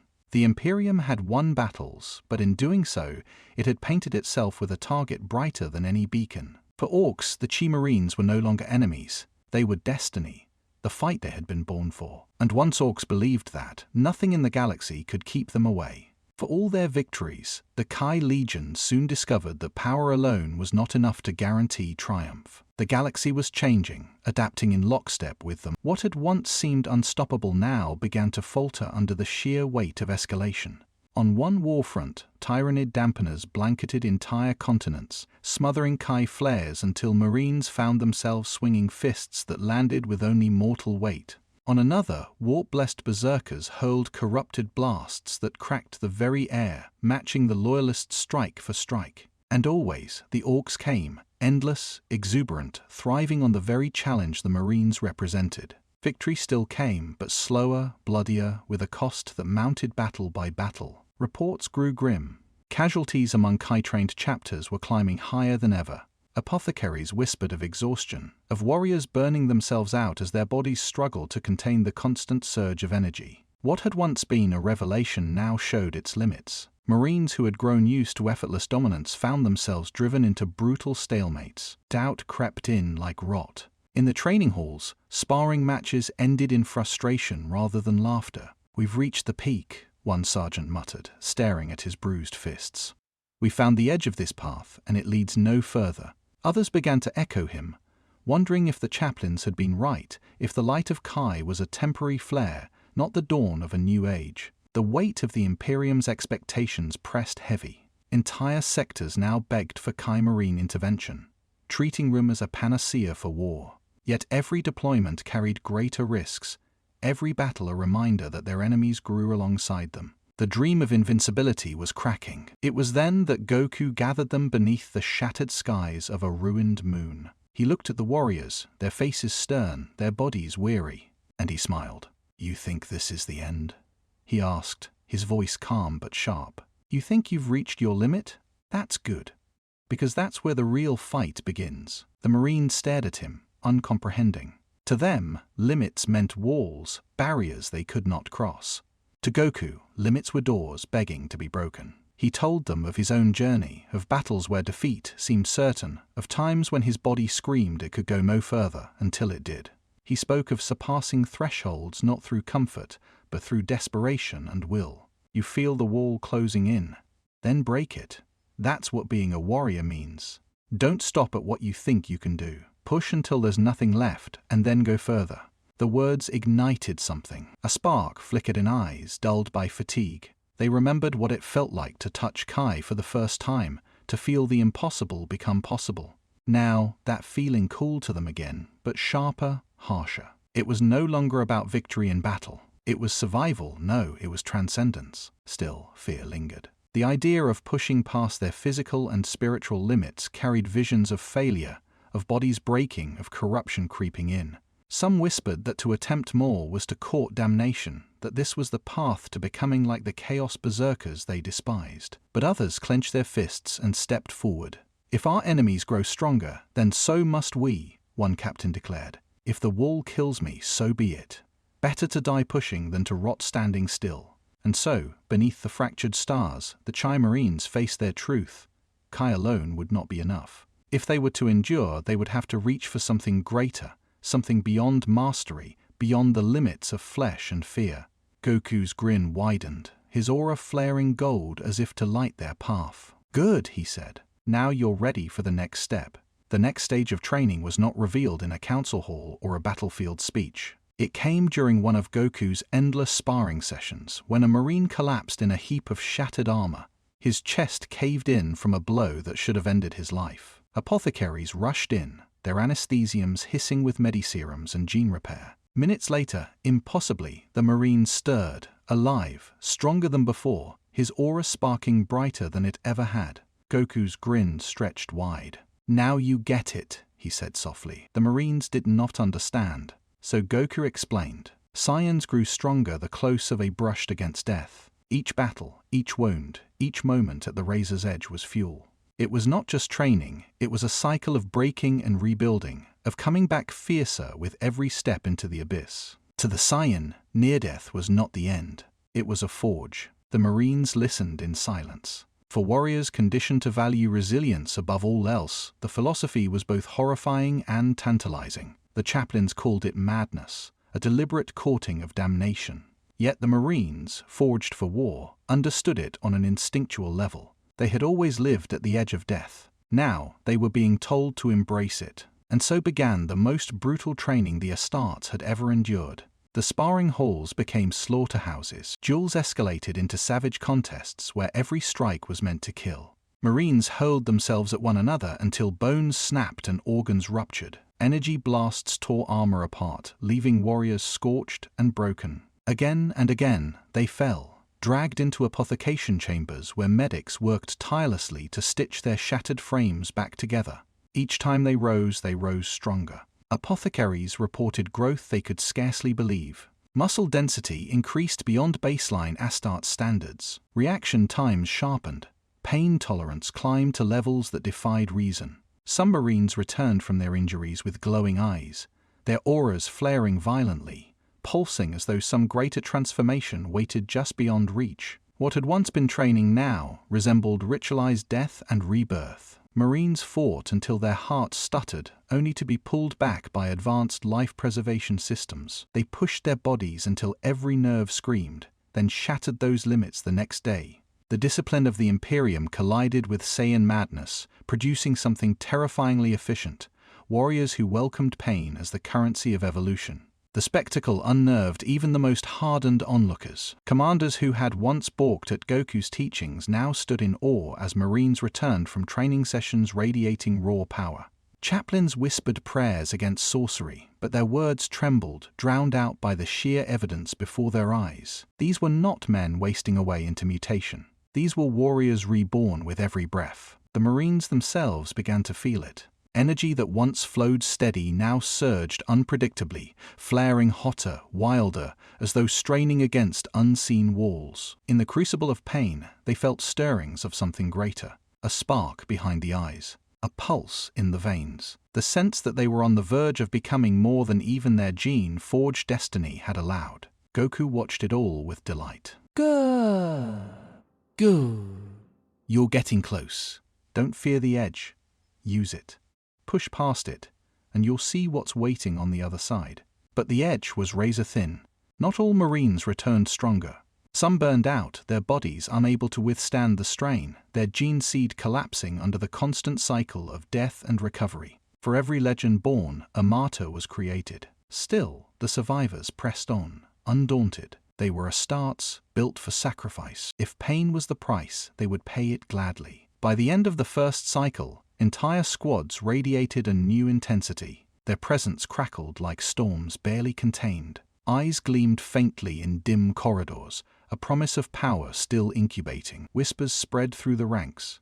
The Chi legions were no longer just stronger, they were changing. Something greater was on the horizon. And then, during a training duel that left half a hall in ruins, one Marine's aura erupted brighter than any before, a blazing signal that the wall had finally cracked. It happened not in the quiet of training, but in the crucible of war. On the demon-scarred plains of Vadras, the Chi legions clashed against a chaos warband swollen with warp-blessed berserkers. The battle had descended into attrition. Every strike of loyalist Kai met with corrupted echoes, every victory bought with blood. Even the most disciplined Marines felt despair gnawing at the edges of their resolve. In the midst of this carnage fought Brother Captain Arctus of the Firehawks. His squad was cornered, their energy drained, their bodies battered by unrelenting foes. Before him loomed a Chaos Champion, a towering abomination infused with warped Kai, its aura a screaming storm of crimson fire. Arctus had fought valiantly, but with each clash his armor split, his bones cracked, and his brothers fell. The champion raised its claw, warp energy swirling to deliver the killing blow. Something inside Arctus snapped. It was not fear. It was not despair. It was rage at his own weakness, at the loss of his brothers, at the thought of the Imperium crumbling under enemies who adapted faster than they could endure. That fury met his unyielding loyalty, his refusal to surrender, and fused into something else entirely. The ground shook as a roar ripped from his chest. His aura, once steady and blue, flared violently into a blinding gold. Light burst from every crack in his battered armor, searing the air. His power multiplied in an instant, overwhelming even the corrupted Kai storm that surrounded the champion. Marines and demons alike staggered back as the battlefield lit up like a newborn sun. Arctus moved, and the world blurred. His first strike obliterated the champion's guard. The second shattered its corrupted aura, and the third caved its chest in with a thunderclap that echoed for miles. The abomination collapsed in ruin, its essence howling as it dissolved into the warp. The battle turned in moments. Where Marines had faltered, they now surged behind the blazing figure of their captain. Arctus carved through berserkers like parchment, each blow a symphony of destruction. Chaos warriors who had once mocked the Chi Marines now fell silent in terror, their confidence crumbling as one man erased entire squads with casual ferocity. From above, Goku hovered with arms folded and a grin stretching across his face. "He did it," he whispered, eyes alight. He broke through. To him, it was proof of everything he had believed, that even these grim warriors, shackled by duty and discipline, could find the joy of surpassing themselves. But for the Imperium, all was laced with dread. Vox feeds carried the images of Arctus across command ships. High Lords on terror watched as a Marine radiated golden light, his presence eclipsing even the mightiest psychers. To many, it was proof of transcendence. To others, it was proof of heresy. A space Marine was already a post-human god of war. What did it mean if they could now ascend even further? Were they still the Emperor's sons, or something else entirely? When the battle ended, Arctus stood amid the wreckage, chest heaving, golden aura slowly dimming. His brothers knelt, some in reverence, others in fear. He looked down at his gauntlets, trembling as though unsure of what he had become. The whispers began almost immediately. Some called him the first Super Marine. Others spat that he was a mutant, an abomination that had no place within the Imperium. The ecclesiarchy panicked, fearing the rise of a rival messiah. The Inquisition quietly marked him for evaluation. Yet among the ranks of the Chi legions, the effect was undeniable. They had seen the wall shattered. If one Marine could do it, so could they. The galaxy would never be the same. For 10 millennia, the Imperium's faith had been unshakable. The Emperor was God, his will interpreted through the ecclesiarchy, his angels the Adeptus Astartes who waged war in his name. Every creed, every hymn, every prayer flowed from this absolute truth. But when the first Super Marine lit the battlefield with golden radiance, that truth cracked. The ecclesiarchy reacted with fury. Pulpits thundered across cathedral worlds as priests declared the Chi legions heretics in gilded armor, their power a mockery of the Emperor's divine design. "Only the throne grants miracles," one cardinal roared to a packed basilica. "What these warriors wield is sorcery dressed as strength. To worship them is to spit on his light." And yet, the people did worship them. Guardsmen who had fought beside supermarines returned with stories of gods walking in their ranks. Hive citizens painted murals of glowing warriors on the sides of hablocks, golden halos surrounding their heads. Some even reshaped statues of the emperor himself, adding flaring auras of energy to his likeness. Shrines multiplied in manufactorums and underhive tunnels, candles burning not only for the god emperor, but for his blazing sons. The cult spread faster than the ecclesiarchy could contain. In some, Goku himself became the focus, hailed as a herald sent to lead humanity into its next evolution. In others, the supermarines were elevated as angelic figures whose golden light proved the emperor's spirit had returned to his children. Priests dispatched to stamp out these movements found themselves silenced, sometimes by mobs of worshippers, sometimes by soldiers unwilling to see their new icons denounced. Goku, predictably, was bewildered. When informed by a marine chaplain that civilians had begun carving his likeness into cathedral walls, he blinked in confusion. Me, a god? Nah, I'm just teaching you guys to get stronger. The emperor's the one you look up to, right? His sincerity convinced no one. To a starving pilgrim or a broken guardsman, the laughing warrior who shrugged off bolter fire and taught demigaze to shine with light was a miracle far more tangible than a silent throne. The ecclesiarchy's response grew harsher. Declarations of excommunication were drafted. Cult leaders were hunted down, dragged into plazas, and executed as blasphemers. But for every cult purged, 3 more sprouted. Martyrs only added fuel to the fire. Even among the sororitas, whispers spread: were the Kai Marines truly heretics, or had they uncovered the emperor's hidden design? Faith was splintering, fracturing along lines the ecclesiarchy had no power to mend. On shrine worlds, riots erupted between traditionalists and new believers. Hymns clashed with chants praising the golden warriors. Blood ran in the aisles of cathedrals as the Imperium's faith, its most unshakable foundation, began to tear itself apart. And in the shadows the Inquisition watched with sharpened blades. The Ordo Hereticus demanded immediate suppression, warning that the cults mirrored the first whispers of the Horus heresy. Others counseled patience, believing the Chi Marines could be shaped into a weapon against chaos. But all agreed on one truth. The rise of faith in these warriors threatened to unseat the Emperor himself as the sole divine figure of humanity. The line between heresy and devotion blurred. The Imperium had always survived by crushing deviation, but now deviation wore the faces of its greatest champions, and at the center of it stood Goku, oblivious to the spiritual storm he had ignited. The ecclesiarchy's sermons grew more desperate, their fury louder, but each proclamation carried the same unspoken dread. If the people began to believe in a god other than the emperor, then the Imperium's soul itself would fracture. The Inquisition had never been united. It thrived on division, each ordo fracturing into radicals, puritans, and splinter philosophies. But the rise of the Chi legions tore open rifts wider than any seen since the days of the heresy. The Ordo Hereticus was the loudest. To them, the very existence of warriors glowing with golden light was intolerable. "This is sorcery disguised as faith," declared Inquisitor Vera, her voice sharp as a blade across a crowded chamber. "If we allow this cancer to spread, we risk another Horus, another rebellion dressed in divine fire." Whispers of a Saiyan heresy began circulating in their ranks, the name half in mockery, half in terror. Yet others countered with equal passion.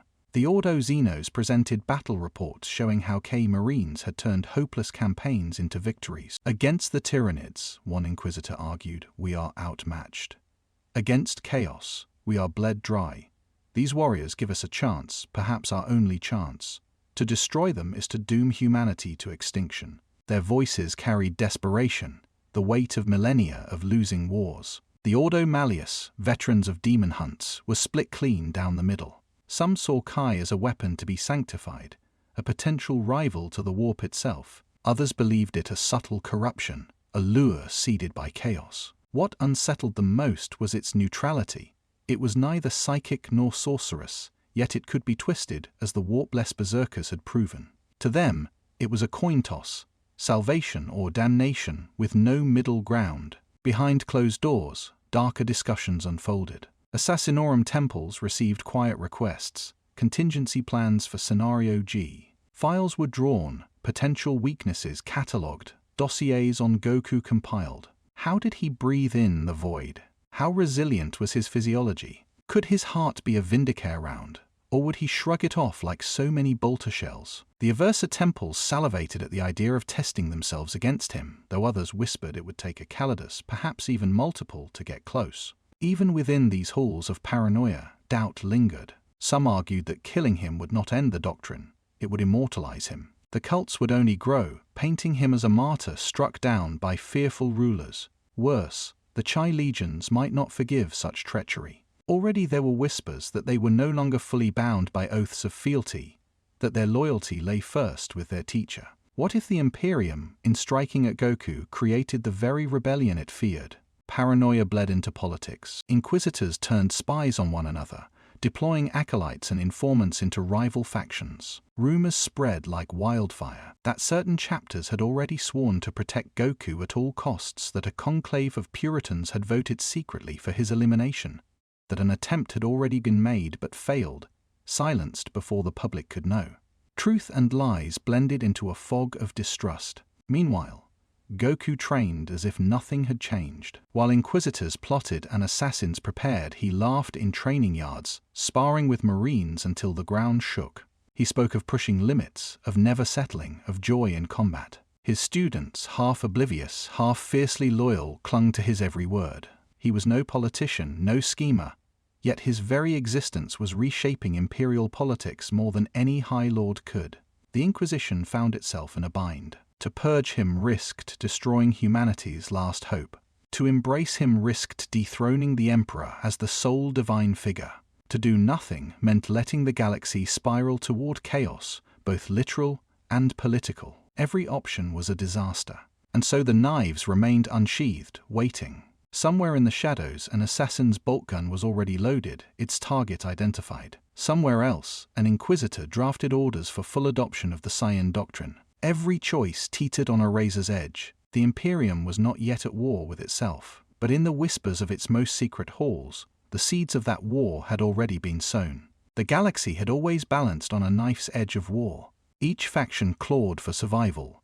Every empire schemed for dominance. But the rise of the Chi legions shattered that precarious equilibrium. For the first time in millennia, humanity was not simply enduring, it was changing. And that change sent ripples across the stars, unsettling even the most ancient of powers. The Eldar felt it first. Farseers gazed into the skeins of fate, their runes scattering across wraithbone tables with unnatural violence. What they saw horrified them. Futures unraveling, timelines collapsing into storms of golden fire.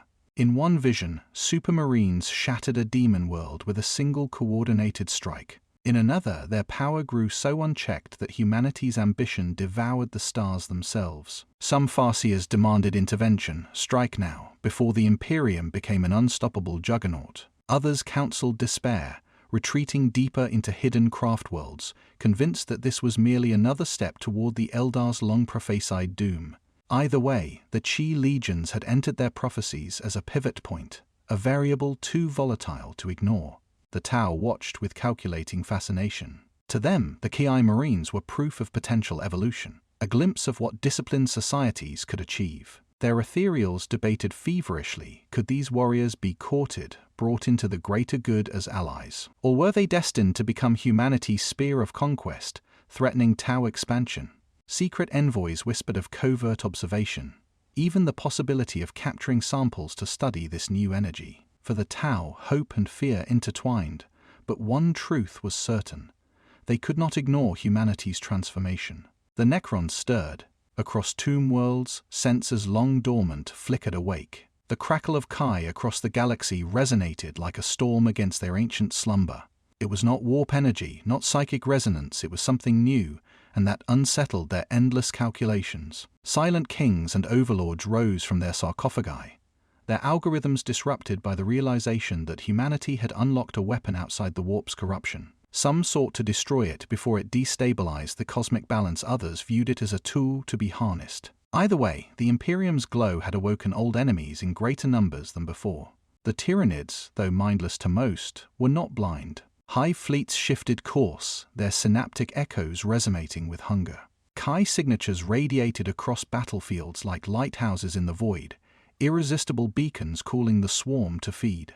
Already, new bioforms spawned in distant hives, their physiology sculpted to consume this energy, to digest the very essence that made the Chi Marines unique. What humanity hailed as ascension, the hive mind tasted as prey, and it would not stop until it had devoured every flicker of golden light. Even the Orks, chaotic and unthinking, responded in their own way. The stories of glowing superhummies spread through warbands like wildfire. Mech workshops rang with the clatter of even bigger, louder war machines designed for the ultimate brawl. That might have clashed against each other instead, redirected toward Imperial space. For the Greenskins, there was no question of politics or prophecy. This was the best fight the galaxy had ever promised, and they would not miss it. Thus, in a single generation, humanity's rise became the galaxy's obsession. Some feared it, some coveted it, some celebrated it, but none could ignore it. The Kai legions had broken the stalemate of millennia. The great powers of the galaxy, alien and human alike, were now aligning for confrontation on a scale unseen since the birth of the Imperium itself. The galaxy shuddered beneath the weight of escalation. And all of it had begun with one cheerful warrior who never stopped smiling as he urged his students to grow stronger. It began in whispers, in heated counsels and quiet accusations. But like every ember in the Imperium, it grew into fire.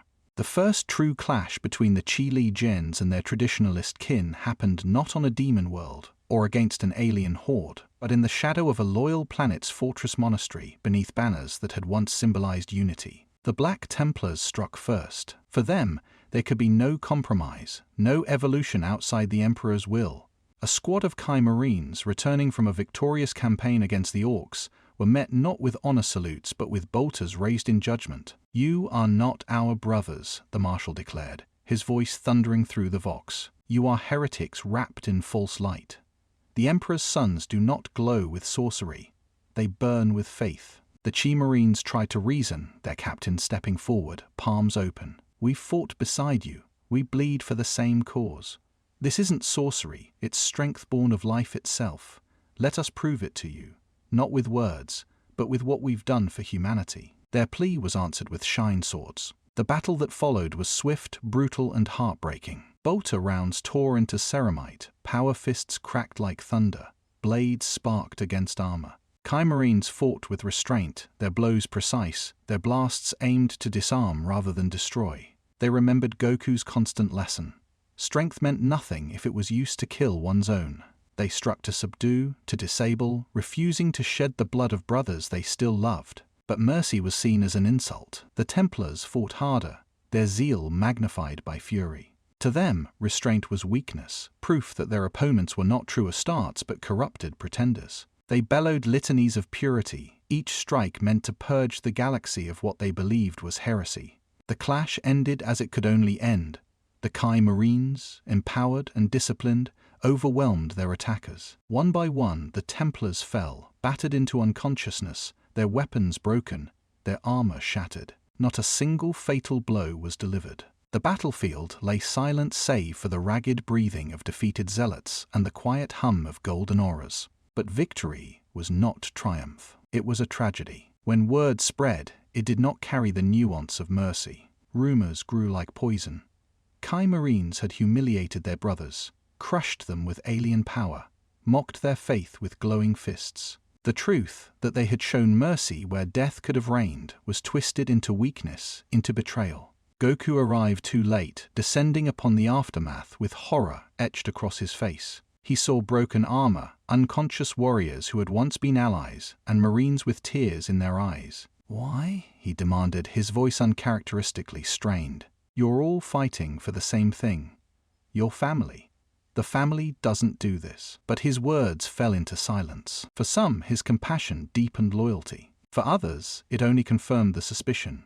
He was no warrior of the Emperor. He was an outsider preaching dangerous kindness, softening the edge of humanity's most unyielding defenders. In that moment, the first cracks in the Imperium's unity split into fractures. Brother had raised arms against brother. The galaxy would not forget it. The Chi Marines carried their wounded foes back, refusing to leave them on the field. But even this gesture was met with scorn. To the Zealots, mercy was humiliation. To the Chi Marines, it was honor. Between those two truths, a chasm yawned wide, and the Imperium began to fall into it. The first official decree came from the pulpit of Ophelia VII, seat of the ecclesiarchy's power. A cardinal wrapped in gilded robes raised his staff and thundered to a crowd of millions. The so-called Kai legions are not the emperor's angels. They are devils in stolen armor, led by a false prophet sent to unseat the throne. Their glowing light is not his blessing, it is sorcery. Their mercy is not virtue, it is weakness. The emperor's true sons must cleanse this heresy before it consumes us all. The declaration spread like wildfire. Across hive worlds, shrines, and battlefronts, priests took up the cry. Fox broadcasts called for purification crusades. Cathedrals rang with sermons demanding the annihilation of Goku and his disciples. And for the first time in centuries, humanity's faith, its unbreakable spine, turned not against aliens or demon, but against itself. The response was immediate. Armed mobs surged through underhives, dragging down anyone suspected of sympathizing with the Kai legions. Soldiers who whispered of golden warriors were beaten as heretics. On shrine worlds, riots flared between citizens chanting hymns of the emperor and others who raised their voices in praise of the Scion prophet. Faith had become a battlefield, and belief itself the weapon. The ecclesiarchy did not act alone. Inquisitors aligned with the Puritan cause seized the chance to strike. Assassinorum temples were tasked with silencing the source of corruption. A Vindicator perched on a shattered spire, scope trained on Goku's chest. He fired. The round struck true, only to flatten harmlessly against his skin. Goku blinked, looked down, and rubbed the mark with a puzzled laugh. Huh, must have been a bug. The attempt was covered up, but whispers spread. Next came a Calidus, slipping into his camp disguised as a marine's companion. She struck with a poisoned blade, plunging it deep.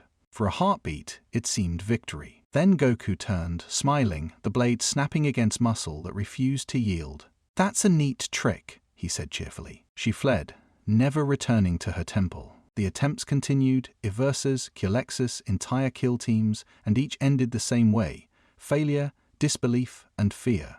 If the ecclesiarchy hoped to break his image, they achieved the opposite. Every assassination attempt that failed made him seem untouchable. Every denouncement painted him not as a heretic, but as a messiah. The common people, desperate for hope, clung to him more fiercely than ever. Shrines to the Golden Warriors multiplied, their faces carved beside the Emperor's own. Some cults went further, whispering that perhaps Goku was not against the Emperor at all, but his living messenger. On the battlefield, the Purification Crusades brought devastation. Zealous regiments of the Guard, whipped into fanatic frenzy, marched on Kai Legion positions. Sisters of Battle stormed strongholds with hymns on their lips and flamers in hand. The clashes were catastrophic. Kai Marines fought defensively, refusing to slay those they still saw as brothers and sisters of the Imperium. But restraint cost them dearly. Whole squads fell under waves of zealots who mistook mercy for weakness. Reports of the carnage only deepened the divide. For every tale of Kai Marines sparing innocents, the ecclesiarchy spun it as proof of false compassion, a temptation leading humanity astray. For every massacre of faithful mobs, cults arose to paint the fallen as martyrs to the new dawn. The Imperium was eating itself alive. Belief pulling at it seems harder than any alien threat. And in the middle of it all stood Goku, confused, saddened, but unshaken. "Why are they so angry?" he asked one Marine, rubbing his head as though trying to make sense of it. "We're on the same side. We all want to protect people, right?" His optimism was genuine, but in the smoke and fire of crusades, it sounded like mockery to those who had already branded him a heretic. The fire of faith consumed everything it touched, shrines, cities, even the bonds between brothers. The Imperium had turned its greatest strength, belief, into a weapon against itself. And in that chaos, whispers began to rise.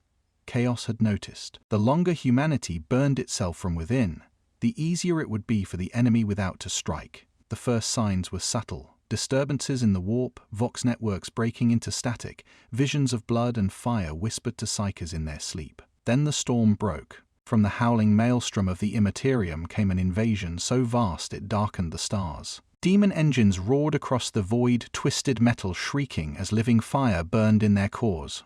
Traitor Marines marched beside them, their eyes blazing with corrupted Kai, their voices raised in blasphemous hymns. Whole worlds fell silent as warp rifts split the skies, spilling horrors onto once loyal soil. Chaos had been waiting, watching. Now, It struck at the Imperium's weakest moment, divided, distrustful, bleeding from within. The first sector to fall was Vadra's, the same world where the first supermarine had broken through. Its skies bled crimson as berserkers fueled by corrupted Kai clashed with loyalist Kai marines. For every golden aura, a crimson shadow rose, a mockery of Goku's teachings twisted by the warp. Demon princes laughed as they tore through cities, feeding on the despair that radiated from humanity's fractured faith. Traditionalist chapters who had once turned their bolters on the Ki legions now found themselves standing shoulder to shoulder with them against the tide. The irony was bitter.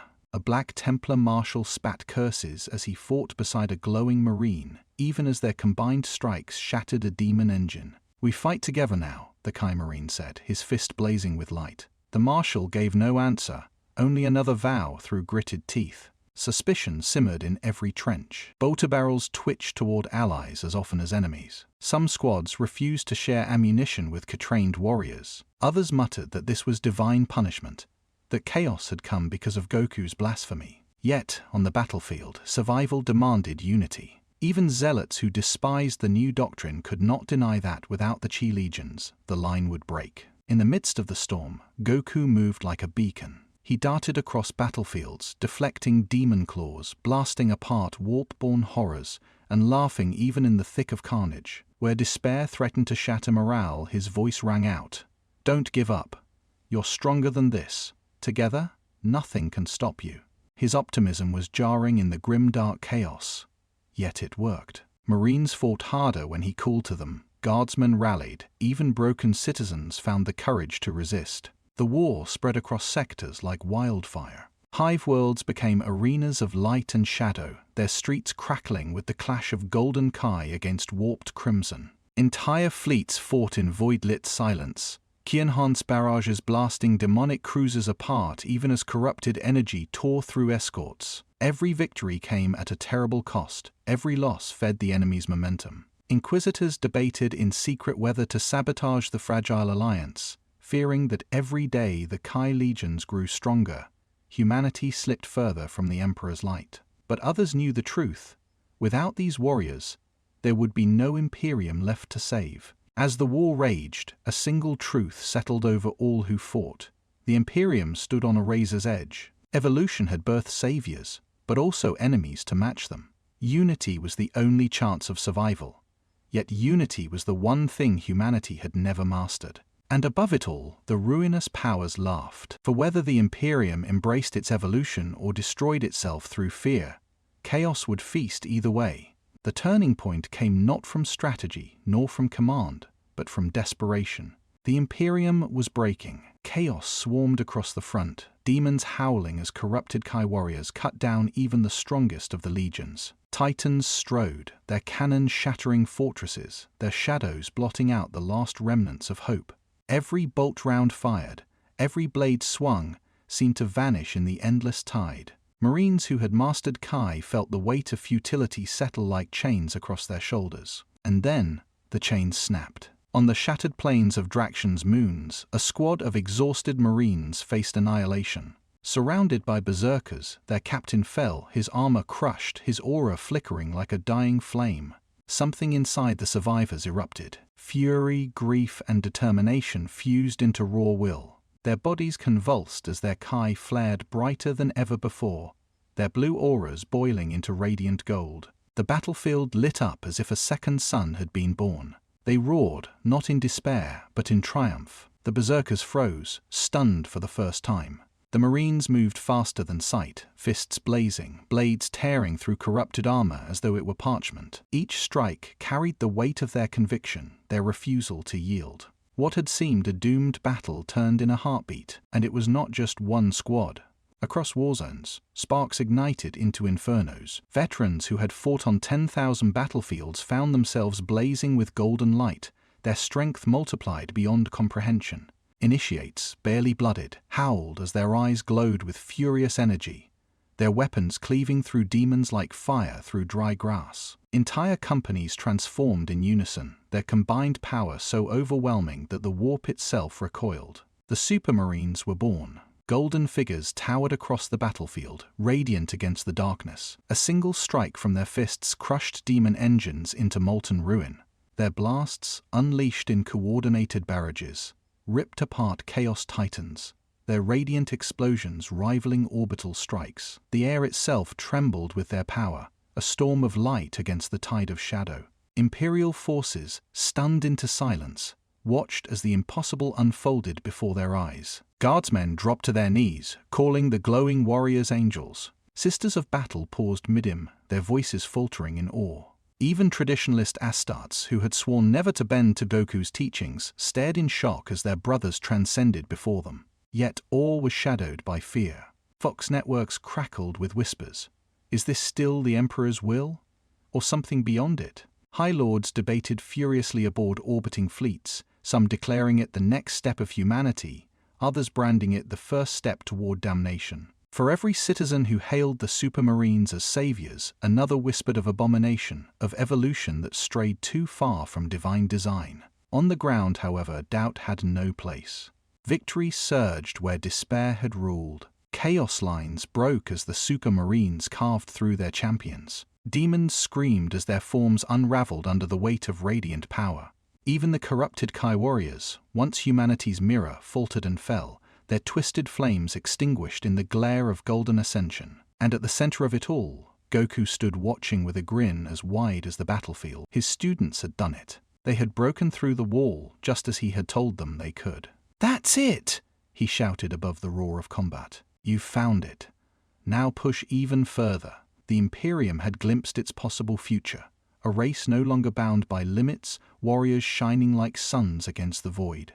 It was triumph wrapped in terror, salvation shadowed by doubt. For in their ascension, humanity had proven it could rise higher than ever before, but at what cost to its soul? The battlefield was a graveyard of gods. Demon engines lay broken, their twisted cores still smoldering. Golden warriors stood amidst oceans of ash, their auras flickering as exhaustion set in.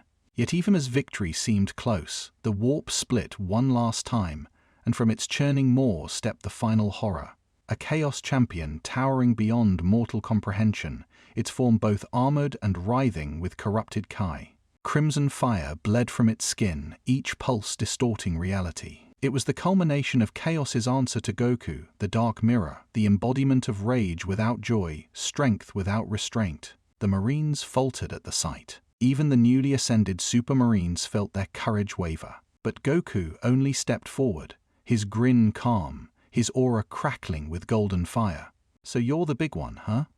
Guess this means I got the main event." The champion roared, unleashing a blast of corrupted Kai that tore mountains from the ground. Goku vanished in an instant, reappearing with a fist that shattered the wave before it struck the Imperium's line. The duel began. The two clashed with force that bent the sky. Every strike rippled through the fabric of reality, shaking void ships in orbit. Marines shielded their eyes as golden and crimson light collided in storms of fire.